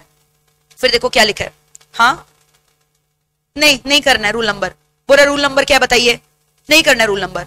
सुनो अभी तुमको सारा ये सब सेक्शन याद हो गया क्या, किस सब सेक्शन में क्या है, अच्छा पूछे क्या अभी, सब सेक्शन 9 में क्या बताओ, हाँ नहीं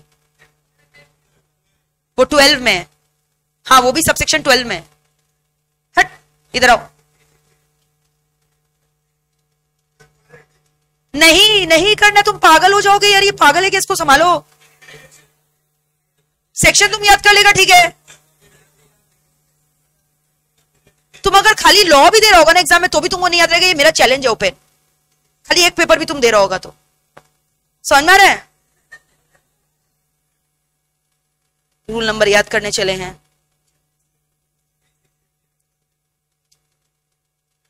तुमको रूल नंबर याद करना है, रमैया बोलकर एक बुक है वो खरीद लो, रमैया, तुमको समझ में आ रहा है, टोटल उसका 8 से 10 स्टॉक बुक है, और वो पूरा बेयर एक्ट है, कंपनीज एक्ट के ऊपर ही है। एक एक रूल को उन लोग 50-50 60 पे पूरा इलाबोरेटली डिस्कस करता है, इतना मोटा बुक है, खोलेगा ना ऐसे चक्कर खा के गिर जाएगा। समझ में आ रहा है, आओ इधर।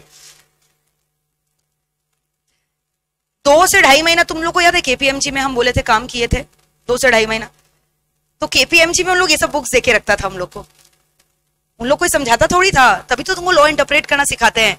तुम जब आगे जाओगे तुमको ऐसे बुक्स दे देगा लाकर उन लोग बिग 4 वगैरह में, और बोलेगा कि बताओ अपने आप करो क्या होगा इस पे, एक मैटर दे देगा और बोलेगा इसको सॉल्व करो, कंसल्टेंसी, चाहे वो टैक्स का हो, आईडीटी का हो, डीटी का हो, चाहे लॉ का कंसल्टेंसी हो, तुमको बुक भी दे देगा, बोलेगा चलो ढूंढो निकालो ओपन बुक, तो इसी को तो ओपन बुक एग्जाम बोल रहे हैं। समझ में आ रहा है क्या बोलते हैं, तो अपने आप तुमको उसको स्टडी करके पूरा प्रेजेंटेशन वगैरह बनाना होगा। अभी तो तुमको क्या है, स्पून फीडिंग हो रहा है, सब नोट्स वगैरह लिखवा दिया जा रहा है, तुम लोग पढ़ ले रहे हो, उसको सीख ले रहे हैं, क्वेश्चन आंसर भी लिखवा दिया जा रहा है, बट आगे जाके तुमको खुद को वो मोटे मोटे बुक से प्रोविजन वगैरह ढूंढ कर पढ़ के सब कुछ निकालना हो। फिर वहां क्लाइंट क्या ये तुमसे एक्सपेक्ट कर रहा है कि तुम रूल नंबर रट्टा करके बोलो उसको, क्या करोगे रूल नंबर रट के, उसको तो सोल्यूशन चाहिए, उसको रूल नंबर से क्या मतलब है, घंटा फर्क पड़ेगा उसको रूल और सेक्शन से, उसको तो सोल्यूशन चाहिए, वो जो तुमको देना है। तुम झाड़ना चालू कर दोगे as per rule this section this, भगा देगा तुमको मार के वहां से, बोलेगा सोल्यूशन बताओ, I am paying you for giving the solution not for listening to your blabber. समझ में आ रहा है, तो सेक्शन याद करना जरूरी क्यों है, याद भी नहीं करना, मैंने बोला एफर्टलेसली हो जाएगा। और सेक्शन लिखने पे एक बात कान खोल के सुन लो, मार्क्स भी नहीं है एग्जाम में।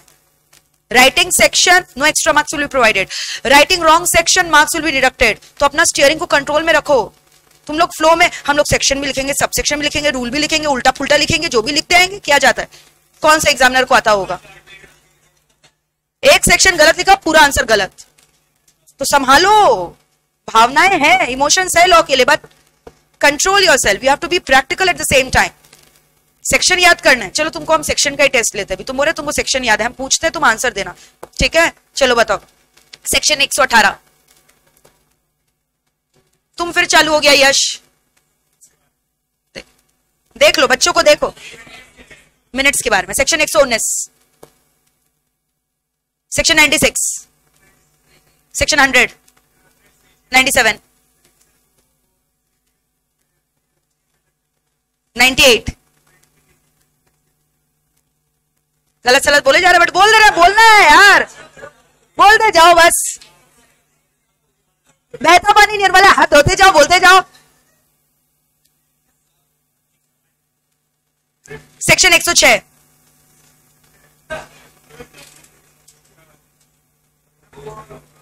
वो हो गया, चलो इधर, रूल नंबर याद करेगा, सेक्शन याद नहीं है, रूल नंबर याद करेगा, सब सेक्शन भी नहीं बोला, रूल याद करेंगे, वो रूल नंबर।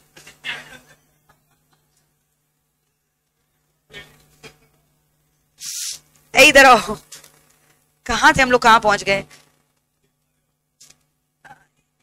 पढ़ो, every company shall maintain register of interest declared by individual under subsection 1, बोला ना कंपनी को रजिस्टर मेंटेन करना है, and changes therein which shall include the name of individual, his date, birth, address, detail of ownership and such other detail as may be prescribed. The register maintained under subsection 2, या इसका भी जो register है ना, उसको भी हम लोग इंस्पेक्शन के लिए अलाउ करते हैं, shall be open for क्या, inspection by any member of the company on payment of such fees as may be prescribed. Rules, ठीक है। Every company shall file a return of significant beneficial owner of the company and changes, return भी file करना है किसको, registrar को, clear है। A company shall give notice, अब देखो ये आ गया ना मजा वाला बात, याद है ना, देखो नहीं एमजीटी नहीं, अरे ये बोला बेन 4 वाला बात है, देखो a company shall give notice, बोला था ना नोटिस, टू एनी पर्सन, देख लो क्या वर्ड है, मेंबर बोला कि एनी पर्सन बोला है, कंपनी नोटिस देगा किसको, any person whom the company knows, या तो मैं तुमको जानती थी, या has a reasonable cause to believe, company has a reason to believe क्या, कि वो बंदा कौन है, SBO, Mridul is the SBO of the company, या having the knowledge of the identity of a SBO, इसको पता है कि साहिल इज द एसबीओ, ठीक है, और another person likely to have such knowledge, या इसको ये पता है कि किसको पता है कि कौन एसबीओ है, या तो खुद एसबीओ है, या इसको पता है कौन एसबीओ, या इसको ये पता है कि किसको पता है कि कौन एसबीओ है, नहीं समझ रहे हो, डेमो दिया था अभी मैंने। या फिर और एक चीज बोला, significantly he was a beneficial owner of the company at any time during 3 years immediately preceding the date on which the notice is issued, लेकिन अब भी he is not registered as a क्या, significant beneficial owner with the company. तुम यार notice भेजने के 3 साल पहले तक तो थे, अभी ऐसा क्या हो गया कि तुम हट गए, मेरे को डिटेल दो, समझ में आ रहा है, ये किसको भेजे नोटिस, मेंबर को कि एनी पर्सन को, एनी पर्सन। इंफॉर्मेशन रिक्वायर्ड, सुनो पढ़ो आगे, ये जो इंफॉर्मेशन नोटिस में मांगा अंडर सबसेक्शन 5, ये सबसेक्शन 5 था ना, shall be given by the concerned person, यानी मृदुल को देना चाहिए था, with in a period not exceeding, कितना बोला था, 30 days। The company shall, where the person fails to give the company the information required by the notice within the time specified, या फिर दे तो दिया लेकिन बेकार इंफॉर्मेशन, खाली नाम लिखकर दे दिया, समझ में आ रहा है, ये गुलाब का फूल में कार्ड लिखकर दे दिया, कार्ड फालतू फालतू इंफॉर्मेशन दे रहा है मेरे को, where the information given is not satisfactory, company क्या करेगा, अप्लाई टू द, कितने दिन के अंदर, 15 days of the expiry of the period specified in the notice, क्या चीज के लिए, for an order directing that the share in question be subject to restriction with regard to transfer of interest, suspension of all the rights attached to the share.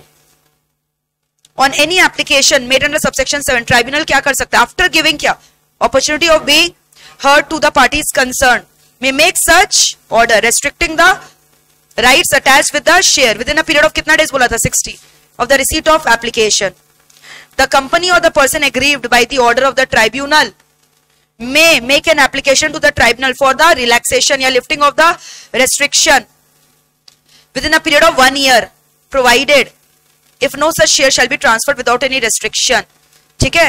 अब 10, 11, 12 subsection 10, 11, 12 में penalty का बात लिखा है, subsection 10, if any person fails to make the declaration required under subsection 1, he shall be liable to a penalty of rupees. देखो कितना बोला है 50,000 प्लस कंटिन्यूइंग फेलियर में कितना बोला है 1,000 in which the default continues subject to a maximum of 2 lakh.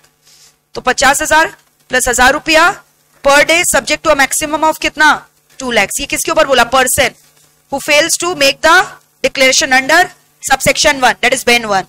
Clear? Subsection 11, if a company required to maintain register, company क्या बात कर रहा है और OID का, ठीक है, तो उन लोगों को कितना बोल रहे हैं देना पड़ेगा, देख लो, penalty of 1 lakh plus 500 rupees per day, maximum of 5 lakh. और OID के ऊपर कितना है 25,000 plus 200 rupees per day, maximum of rupees 1 lakh. और अगर wrong information wilfully furnishes wrong false, तब क्या बोला था, he shall be liable to fraud under section क्या 447. ठीक है, क्लियर तो है, इजी तो है, क्या है, फ्लो चार्ट फॉलो करो, दैट्स इट. अब बेन 1 बेन 2 बेन 3 बेन 4 तो यहाँ दिया ही नहीं, रूल्स में दिया हुआ है ना, सब रूल्स में लिखा हुआ है सब. क्लियर है, चलो लिखना चालू करो, राइट डाउन.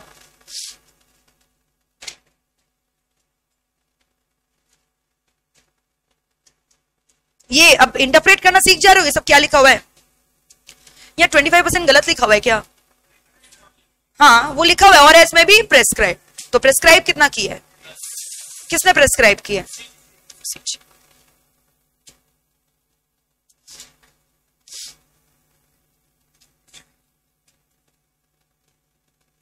या सिग्निफिकेंट वर्ड बोल दिया.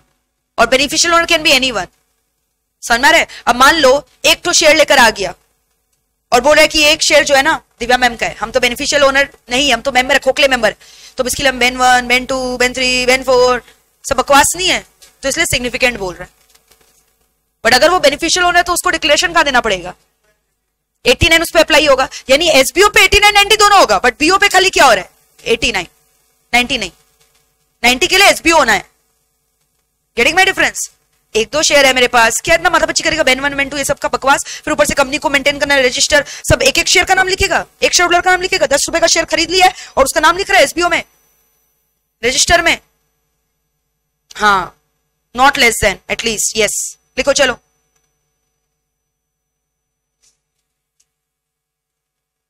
क्या लिखा बोलो, सेक्शन 90 के अंदर क्या लिखा, तुम एसबीओ मत लिखो बाबा, तुम फिर इसको स्पेशल बिजनेस ऑर्गेनाइजेशन पढ़ लोगे, क्या पढ़ोगे भगवान जाने. पूरा लिखो सिग्निफिकेंट, एक बार तो लिखो सिग्निफिकेंट बेनिफिशियल ओनर, पूरा लिखो significant beneficial owner, significant beneficial owner, write down significant beneficial owner. और जिन बच्चों को तकलीफ हो रहा है समझने में, खाली ये फ्लो चार्ट एक बार पढ़ लेना कि बेन 1 बेन 2 बेन 3 बेन 4 बोलता क्या, दैट्स इट. समझ में आ रहा है. कल को ऑब्जेक्टिव क्वेश्चन आ गया तो क्या करोगे, बेन 1 बेन 2 से रिलेटेड, गलत नहीं करना है ना मेरे बच्चे, हो गलत नहीं करके आना. एक बार सुन भी लोगे ना क्लास तो भी तुमको याद रहेगा आजीवन, ऐसा पढ़ा दिया गया है. याद हुआ कि नहीं, सच्ची सच्ची बताओ, समझ में आ रहा है. और बेन 4 का तो पूरा डेमो देखा हमने, कब कब बेन 4 के लिए बोल सकता है. बेन 4 में नोटिस भेजेगा ना कंपनी, एक बार चालू हो जाओ, कब कब नंबर 1, या तो किसको बेच रहा है, तो वो खुद कंपनी को लग रहा है कि reason to believe that person is a beneficial owner. Beneficial owner बोलोगे कि एसबीओ बोलोगे, SBO. Number 2, he knows who is a SBO, या फिर he knows who is a SBO, या फिर he was registered as SBO ना in the register at least 3 years preceding the date on which the notice was sent. संभाल लोगे.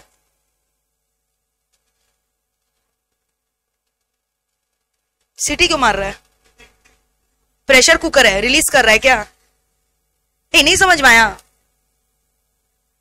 झूठ मत बोलो, समझ में आ गया होगा, इससे सिंपल नहीं हो सकता है. चलो सबसे पहले लिखो पॉइंट नंबर 1,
बोला ना, अगर मैं डायरेक्टली होल्ड करूंगी तब तो इसका दरकार ही नहीं है।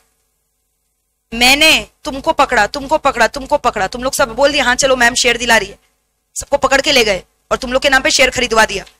बट क्या बोला, you are going to act as my trustee, I am the beneficial owner. तब ये एप्लीकेबल होगा कि नहीं? क्योंकि मैं तुम लोग के चेहरे के पीछे छुप कर मजा उठाना चाहती हूं और बिंग द बेनिफिशियल ओनर। और तुम लोग खुश हो गया ऊपर ऊपर से, तुम लोग है कौन, सब खोखला मेंबर। समझ में आया? अब एक बात बताओ, ये तो चलो हो गया, ये इनजेन्युइन था। अब जो जेन्युइन लोग हैं, जैसे minor, in case of minor, या कर्ता के केस में जो एचयूएफ का बेनिफिशियल ओनर होता है, समझ में आ रहा है, या लूनेटिक के केस में, तो जबरदस्ती उन लोग को भी सब कंप्लाई करना पड़ रहा है क्या? नहीं। हाँ, क्यों नहीं करना पड़ेगा? करना पड़ेगा ना, क्योंकि बेनिफिशियल ओनर वहां पे कौन है? लूनेटिक, माइनर, और मेंबर कोई और है, तो नहीं करना पड़ेगा क्या? और ये भी तो हो सकता है ना, इसलिए भी लाया गया कि तुम झूठ बोल दिया कि सामने वाला बंदा लूनेटिक है, लूनेटिक का नाटक कर रहा है, और तुम खुद मतलब जर्सी बोल दिया लूनेटिक का है ये, कुछ भी हो सकता है ना। वो तो जेन्युइन केस हो गया। जो जेन्युइन लोग हैं उन लोग के ऊपर भी एप्लीकेबल हो गया सेक्शन 89 भी और 90 भी। तो इसका मतलब क्या, जर्सी का कंप्लायंसेस बढ़ा दिया जेन्युइन लोगों के लिए। क्योंकि जो इनजेन्युइन बंदा है वो कभी भी बेन वन में जाके तो नहीं बोलेगा ना कि हाँ हम ही है beneficial owner, Ben one declare करेंगे, बहुत सारा बेनामी ट्रांजेक्शन है मेरे नाम पे। और तुमको लगता है कंपनी सस्पेक्ट कर पाएगा? सस्पेक्ट करेगा तब तो बेन फोर आएगा, कंपनी को लग रहा है अगर ऐसा है तो। इसीलिए ये सेक्शन का इंपॉर्टेंस खत्म हो गया है, रेलेवेंस खत्म हो गया। इन्वेस्टिगेशन वगैरह तो कर नहीं रहा कंपनी, वो तो कहां कवर्ड हो गया है। हाँ हाँ, बेनामी प्रॉपर्टी ट्रांजेक्शन एक्ट संभाल लियो क्या यहां तक? चलो बोलो, एक बार लिख लें क्या, जल्दी बोलो। तो डायरेक्ट और इनडायरेक्ट दोनों मिलाकर बनाएगा ना सिग्निफिकेंट 10%, हम खाली 1% रख रखे, तुमको तुम्हारे को 9% दे रखे, तो दोनों मिलाकर हो गया ना। समझ में आया क्या बोल रहे हैं? बोलो, डायरेक्ट एंड इनडायरेक्ट क्या? पार्टिसिपेशन।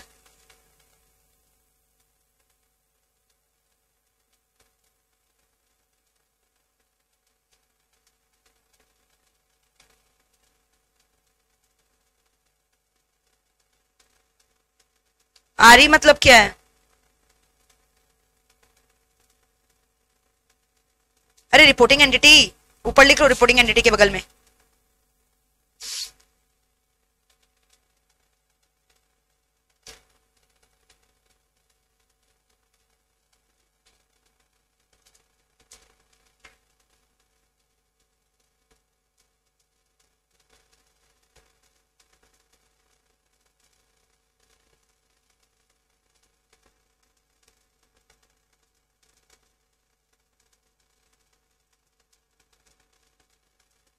देख लो ना, point number D will clarify your doubt further. Other than direct holding alone, अगर डायरेक्ट होल्डिंग ही है खाली तब तो नहीं होगा ना एप्लीकेबल, तब उसको एसबीओ नहीं बोलेंगे। फिर तो मुकेश अंबानी भी पता चला बेन वन दे रहा है, उसका रजिस्टर में नाम लिखा हुआ है। रिपोर्टिंग एंटिटी, आरई मींस रिपोर्टिंग एंटिटी, तुम पूरा लिखो रिपोर्टिंग एंटिटी, ऊपर में देखो मैंने लिख दिया है रिपोर्टिंग एंटिटी के बगल में आरई।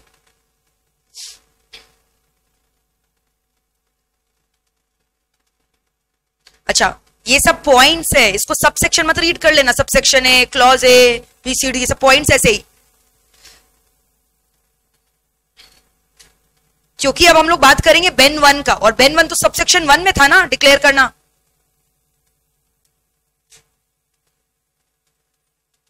एसबीओ लिख लें अब कि पूरा लिखे?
लिख लिया क्या वहां तक, बेन 2-3 तक?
देख लो, बेन 4 क्लियर है। कंपनी में सेंड नोटिस 20%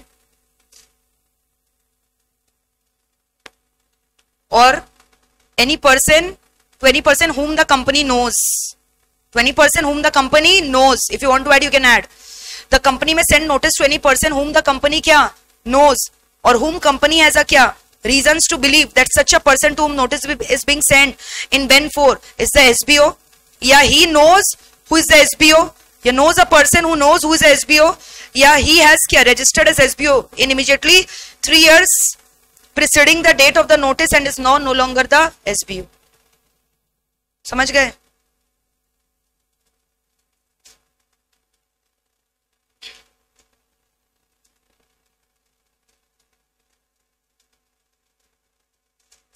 अब यहां से क्या होगा? नहीं, दो बातें होंगी, पूरा खा गए तुम लोग बीच का।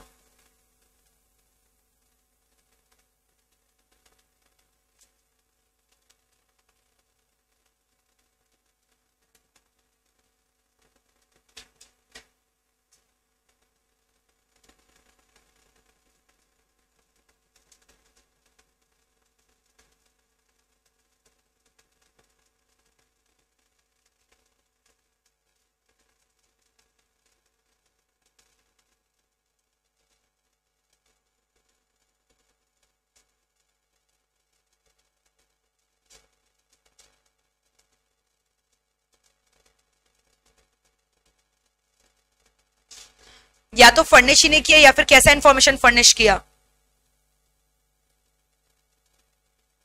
इनसफिशिएंट ना।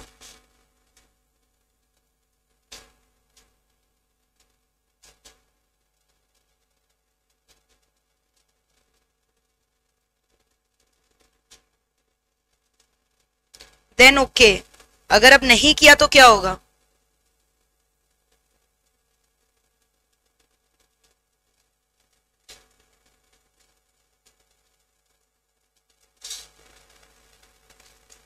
यस तो ओके, अगर नहीं किया तो क्या होगा बताओ?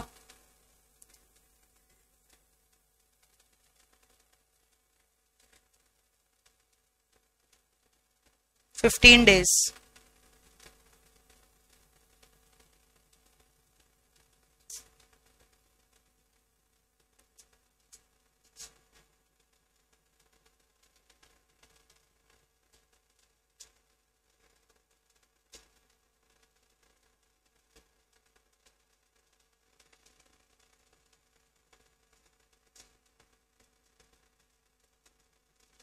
Company may apply to tribunal within 15 days from the expiry of the date mentioned in the notice.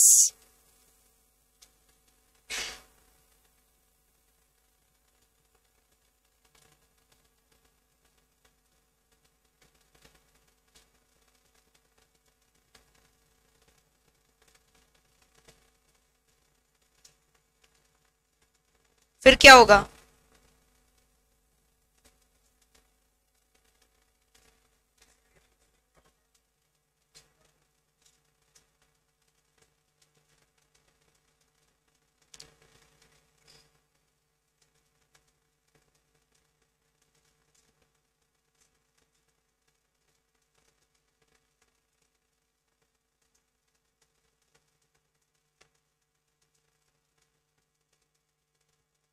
After giving the opportunity of being heard,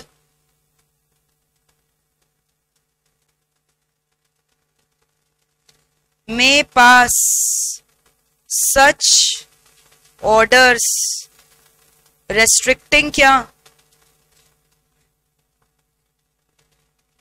The rights with respect to such shares for which details were not क्या furnished.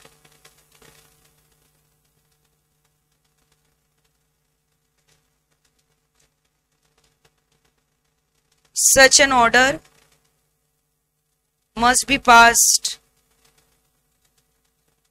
within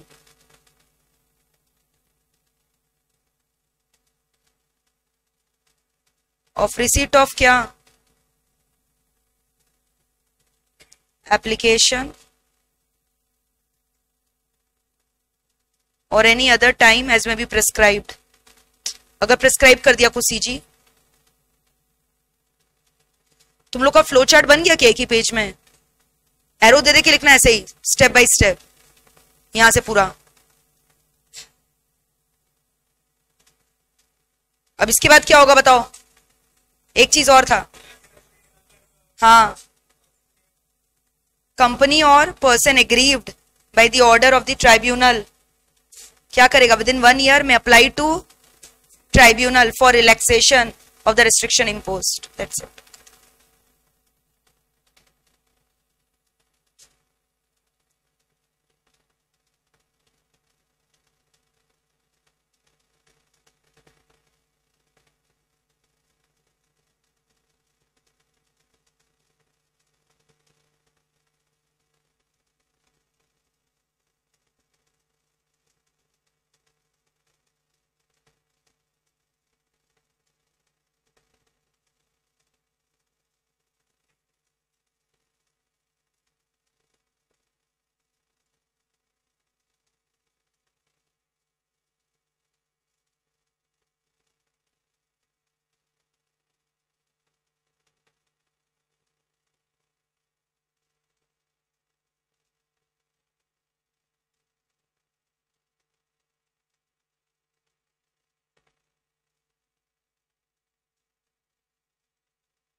penalty लिख लो।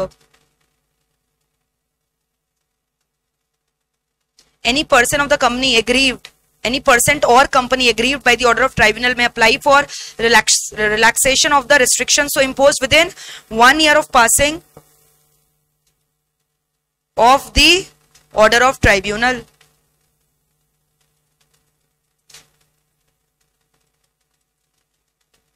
थोड़ा पेचीदा section है नहीं, but याद हो गया होगा। याद क्या मतलब? रट्टा नहीं मारना है, फ्लो में समझो, पूरा फ्लो चार्ट की तरह। कैसे बेन 1 2 3 4, फिर 4 के बाद पूरा क्या हो रहा है प्रोसेस। That's it. पर्पस क्या है इसका?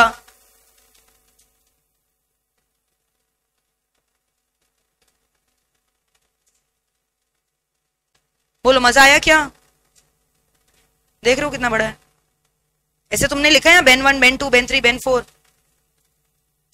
एंड देन यहां से पूरा फ्लो चार्ट चालू हो गया टिल हियर। कुछ छूटा है? नहीं, यहां से कुछ छूटा है क्या? पेनल्टी लिखो अभी लास्ट, बस हो गया।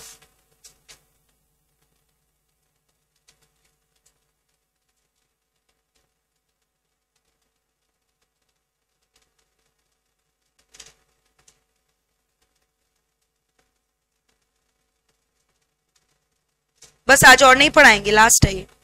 अब कुछ खत्म हो गया ना, बच्चा ही नहीं तो क्या पढ़ाएंगे अब हम। ठीक है,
एक बार चेक भी कर लेते हैं, यही था ना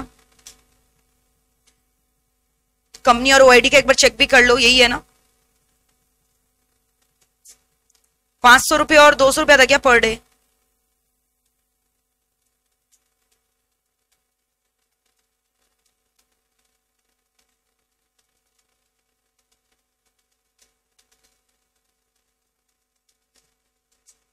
एक बार देख लेते, आ जाओ।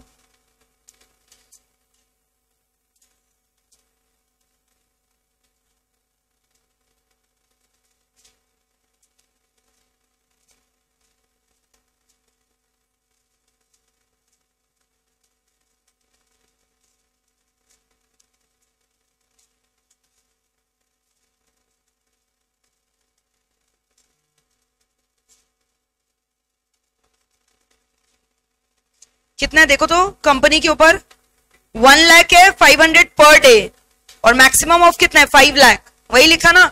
और उधर कितना है 25,200 रुपया, मैक्सिमम ऑफ कितना 1 लाख, यही लिखा ना आपने। और इधर कितना है देख लो, 50,000 प्लस 1,000 रुपया पर डे है ना, मैक्सिमम ऑफ 2 लाख। किसके ऊपर? डिक्लेरेशन जो नहीं दिया सब सेक्शन 1 में जो रिक्वायर्ड था। ओके चलो,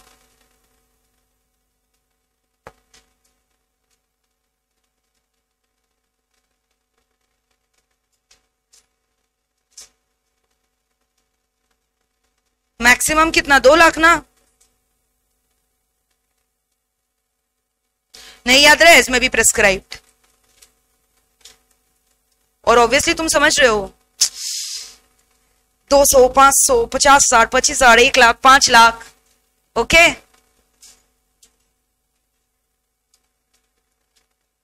कुछ कुछ पेनल्टी, लेकिन तुम लोगों को स्टार्टिंग का तो सब याद हो गया होगा। एक बार रिवाइज करने का देरी है, रिवाइज कर लोगे अच्छे से तो हो जाएगा।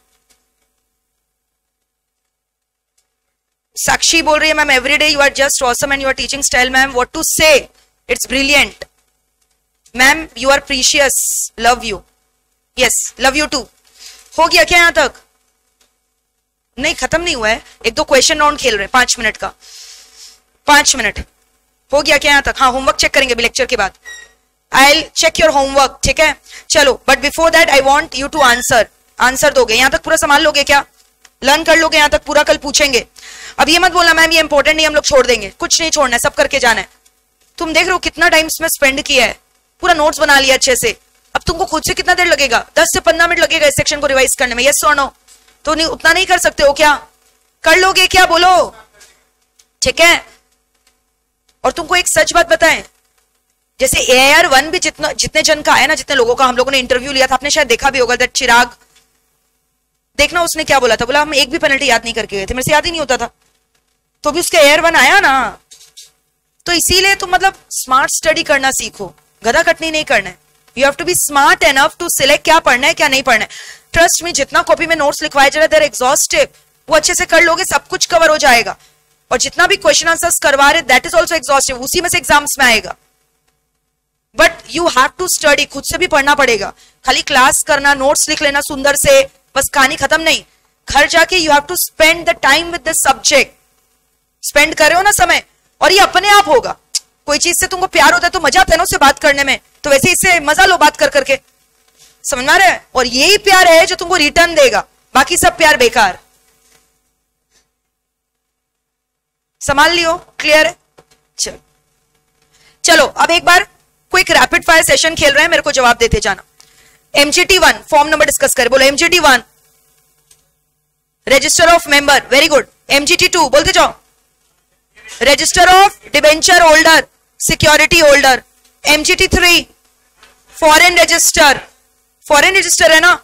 MGT4 आज ही की है. 4, 5 और 6 तीनों आज की है. क्या था बताओ? यहाँ पे मेंबर लोग बताएगा, यहाँ बेनिफिशियल ओनर लोग बताएगा, और यहाँ कंपनी बताएगा. कंपनी बताएगा ना. फिर MGT7 और 7A एनुअल रिटर्न, और ये average annual return, small company और OPC. ठीक है. फिर तुम लोग याद करो MGT8 PCS practising company secretary, याद है? सर्टिफाई करेगा that the content of 7 was correct.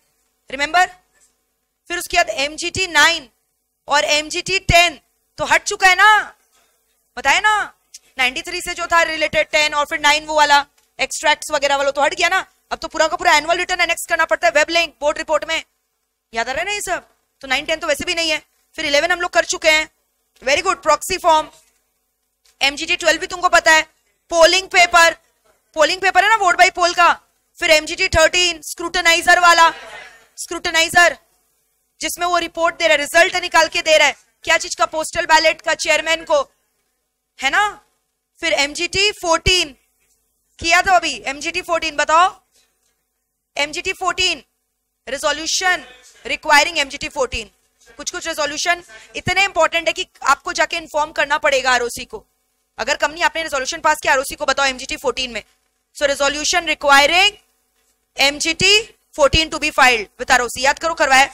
फिर MGT15 क्या है? Report on AGM. Report on AGM. तो देखो सारा कर लिया ना हमने. हाँ, GNL1 भी बोल दो. क्या था? GNL1 अलग से था. ठीक से बोलो. Very good. एक्सटेंशन के लिए जब अप्लाई करते हो टाइम लिमिट का, ठीक है. और Ben 1, BEN 2, BEN 3, BEN 4. Ben 1, 2, 3, 4 क्या है? अभी तो पढ़ा है यार, ऐसे मेरा मुंह देख रहे हो तुम लोग. मैं बेन 1 में भी क्या पढ़ा? डिक्लेरेशन देना पड़ेगा ना कि हम SBO हैं. और बेन 2 में कंपनी देगा ROC को. बेन 3 में रजिस्टर. बेन 4 में कंपनी. सुनो मृदुल, बताओ तुम हो कि नहीं हो? तुमको नोटिस भेजे बेन 4 में. कंपनी नोटिस भेज रहा है टू एनी पर्सन. ठीक है. whom the company knows or has a reason to believe that such a person is a beneficial owner. या such a person knows who is a beneficial owner. या such a person knows who is a beneficial owner. या such a person has been the beneficial owner for 3 continuous years just preceding the date on which the notice was served to that person, and right now he's not the SBO. संभाल लियो ये सब पक्का. तो देख रहे हो सारा form number भी हमने डिस्कस कर लिया. जबरदस्त. मजा आया कि नहीं सारा फॉर्म डिस्कस करके? तुमको याद हुआ कि नहीं? कुछ ऐसे रट्टा मारे हो क्या? सब याद है कि नहीं? देखो सारा फ्लो में याद है. सारा फॉर्म हमने पोस्टमार्टम कर लिया वापस से. कल सारा सेक्शन का करेंगे. सारा सेक्शन खत्म हो गया. चैप्टर 7 में टोटल कितना सेक्शन था? 35 ना, 35 सेक्शंस वर देयर। हाँ, तो पूरा हम लोग कल एक बार डिस्कस कर लेंगे। अच्छा, ये वाला जो सेक्शन है ना, एक चीज और ऐड कर लो, it's not applicable for government company. Section 90 does not applies to government company. लिख लो ऐड। हाँ, लिखवा दे रहे, लिखो section 90 does not applies to government company. Section 90 does not applies to government company.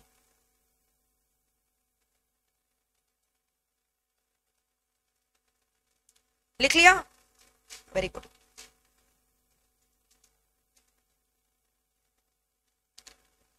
Does not applies to government company.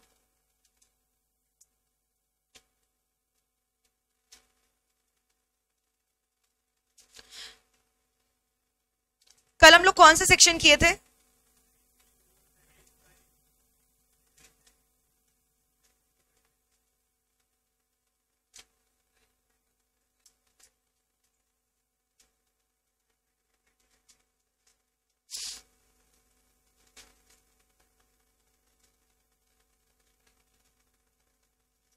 ठीक है, एक पॉइंट खाली ऐड कर लेना। याद है कल हम बोल रहे थे इंस्पेक्शन वाला बात रजिस्टर का, तो उसमें हम बोले थे ना जो कॉन्फिडेंशियल डिटेल होता है मेंबर का, फोन नंबर, एड्रेस, वो सब अलाउड नहीं इंस्पेक्ट करना।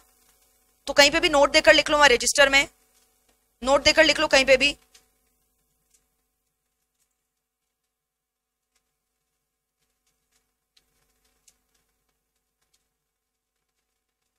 इंस्पेक्शन ऑफ, कल रजिस्टर वाला जो सेक्शन लिखा था, कौन सा सेक्शन था? भूल भी गए कौन सा सेक्शन था रजिस्टर का? हाँ, क्लोजर ऑफ रजिस्टर का बात थोड़ी कर रहे हैं, देख लो। प्लेस ऑफ कीपिंग था ना रिटर्न रजिस्टर, वहां वहीं पे तो इंस्पेक्शन का भी बात कर रहे थे हम लोग। वहां पे नोट में लिख लो, नोट में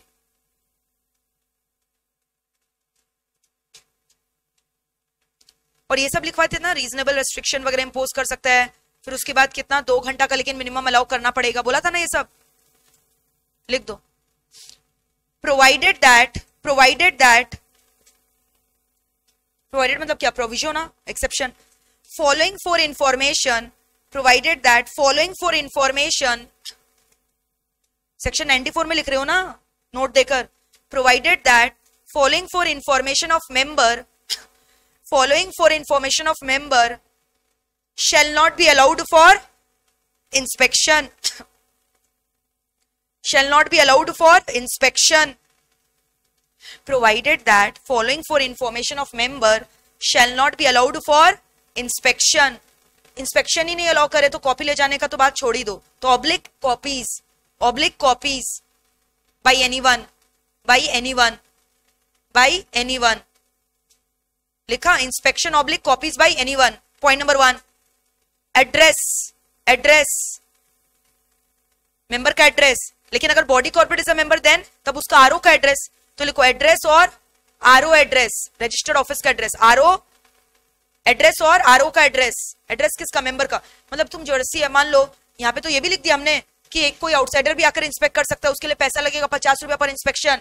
तो कोई मजनू आ गया कोई मेंबर का, आके इंस्पेक्शन कर रहा है, उसका एड्रेस समझ रहे, निकाल लिया वहां से, और उसके घर में जो है पूरा भेजे जा रहा है उल्टा फुल्टा चीज, कभी गुलाब का फूल भेज रहा है, कभी बुके भेज रहा है, कभी केक भेज रहा है, परेशान करना हो गया, हैरेसमेंट हो गया ना। और उसका डिटेल कहां से मिला? उस मेंबर का, कंपनी से। तो इसलिए भाई ये सब अलाउड नहीं है तुमको एड्रेस वगैरह फोन नंबर ले जाना मेंबर का, हैरेस करोगे ना फिर तुम। और इंस्पेक्शन फीस भी कितना है, देखना भी कितना है। तो बोलो मैम कॉपी तो नहीं ले जाने अलाउ करें ना, अरे देख के उसको याद हो गया, सन की है, एड्रेस देखने ही गया था, तो एड्रेस देख के याद नहीं हो जाएगा क्या तुमको? एड्रेस फोन नंबर, इतना मेमोरी तुम्हारा तेज नहीं है क्या? देख के याद नहीं हो जाएगा? लिखो क्या लिखा? एड्रेस और आरओ का address in case of a body corporate. Number 2, pan. क्यों चाहिए पैन नंबर आपको? ईमेल आईडी क्यों चाहिए? ईमेल आईडी, ठीक है। 2 में लिखा पैन, 3 में क्या लिखा? ईमेल आईडी, 4 में लिखो यूनिक आइडेंटिफिकेशन नंबर। ये सब इंफॉर्मेशन नहीं देंगे हम लोग। Unique identification number, unique identification number लिख लिया। तो क्या लिखा? Provided that following for information of the member shall not be allowed to inspection, या उसका कॉपीज ऑब्टेन करना। एड्रेस, और अगर बॉडी कॉर्पोरेट है तो उसका रजिस्टर्ड ऑफिस का एड्रेस, या पैन नंबर, या ईमेल आईडी, या यूनिक आइडेंटिफिकेशन नंबर। क्या दरकार है भाई आपको ये सब चीजों का? तुम इंस्पेक्शन करने आ रहे हो, देख के चल जाओ, तुमको ये सब चीजों का क्या दरकार है? एड्रेस को इंस्पेक्ट करते हैं क्या किसी का? फोन नंबर ईमेल आईडी को इंस्पेक्ट करता है क्या? वो इंस्पेक्ट करना नहीं हुआ, चोरी करना हुआ फिर, तो इसलिए हम लोग अलाउ नहीं करें। संभाल लियो के यहाँ तक। कल हम लोग मिलेंगे, सुन लो, जितने जन ने अप टू 10 होमवर्क किया है यहाँ दिखाओगे मेरे को, और बाकी 10 कल मैं चेक करूंगी। आधा होमवर्क आपने किया है वो आज चेक करवा लो, और बाकी आधा होमवर्क कल चेक करेंगे। समझ रहे हो क्या बोल रहे हैं? ठीक है। इनफैक्ट मैं तो बोलूंगी कल ही आप एक संग मेरे को पूरा होमवर्क दिखा देना, आधा अधूरा दिखाओगे फिर कल मेरे से चेक करवाओगे, मेरा काम बढ़वाओगे। कल पूरा होमवर्क करके आना और दिखाना, और कोई भी बच्चा पूरा होमवर्क किया तो आज चेक करवा लो। लेकिन कल हम तुमको नहीं छोड़ेंगे, कल नहीं छोड़ेंगे, हम पहले ही बोल दे रहे हैं, very strict regarding homework checking. कल जो बच्चा एक भी क्वेश्चन नहीं करके आएगा देख लेना फिर उसके संग क्या सुलूक किया जाएगा। Thank you all of you. ठीक है मैम, कल एब्सेंट हो जाएंगे? अरे नहीं, कुछ नहीं करेंगे, प्यार करेंगे और ज्यादा। आ जाना, बाय।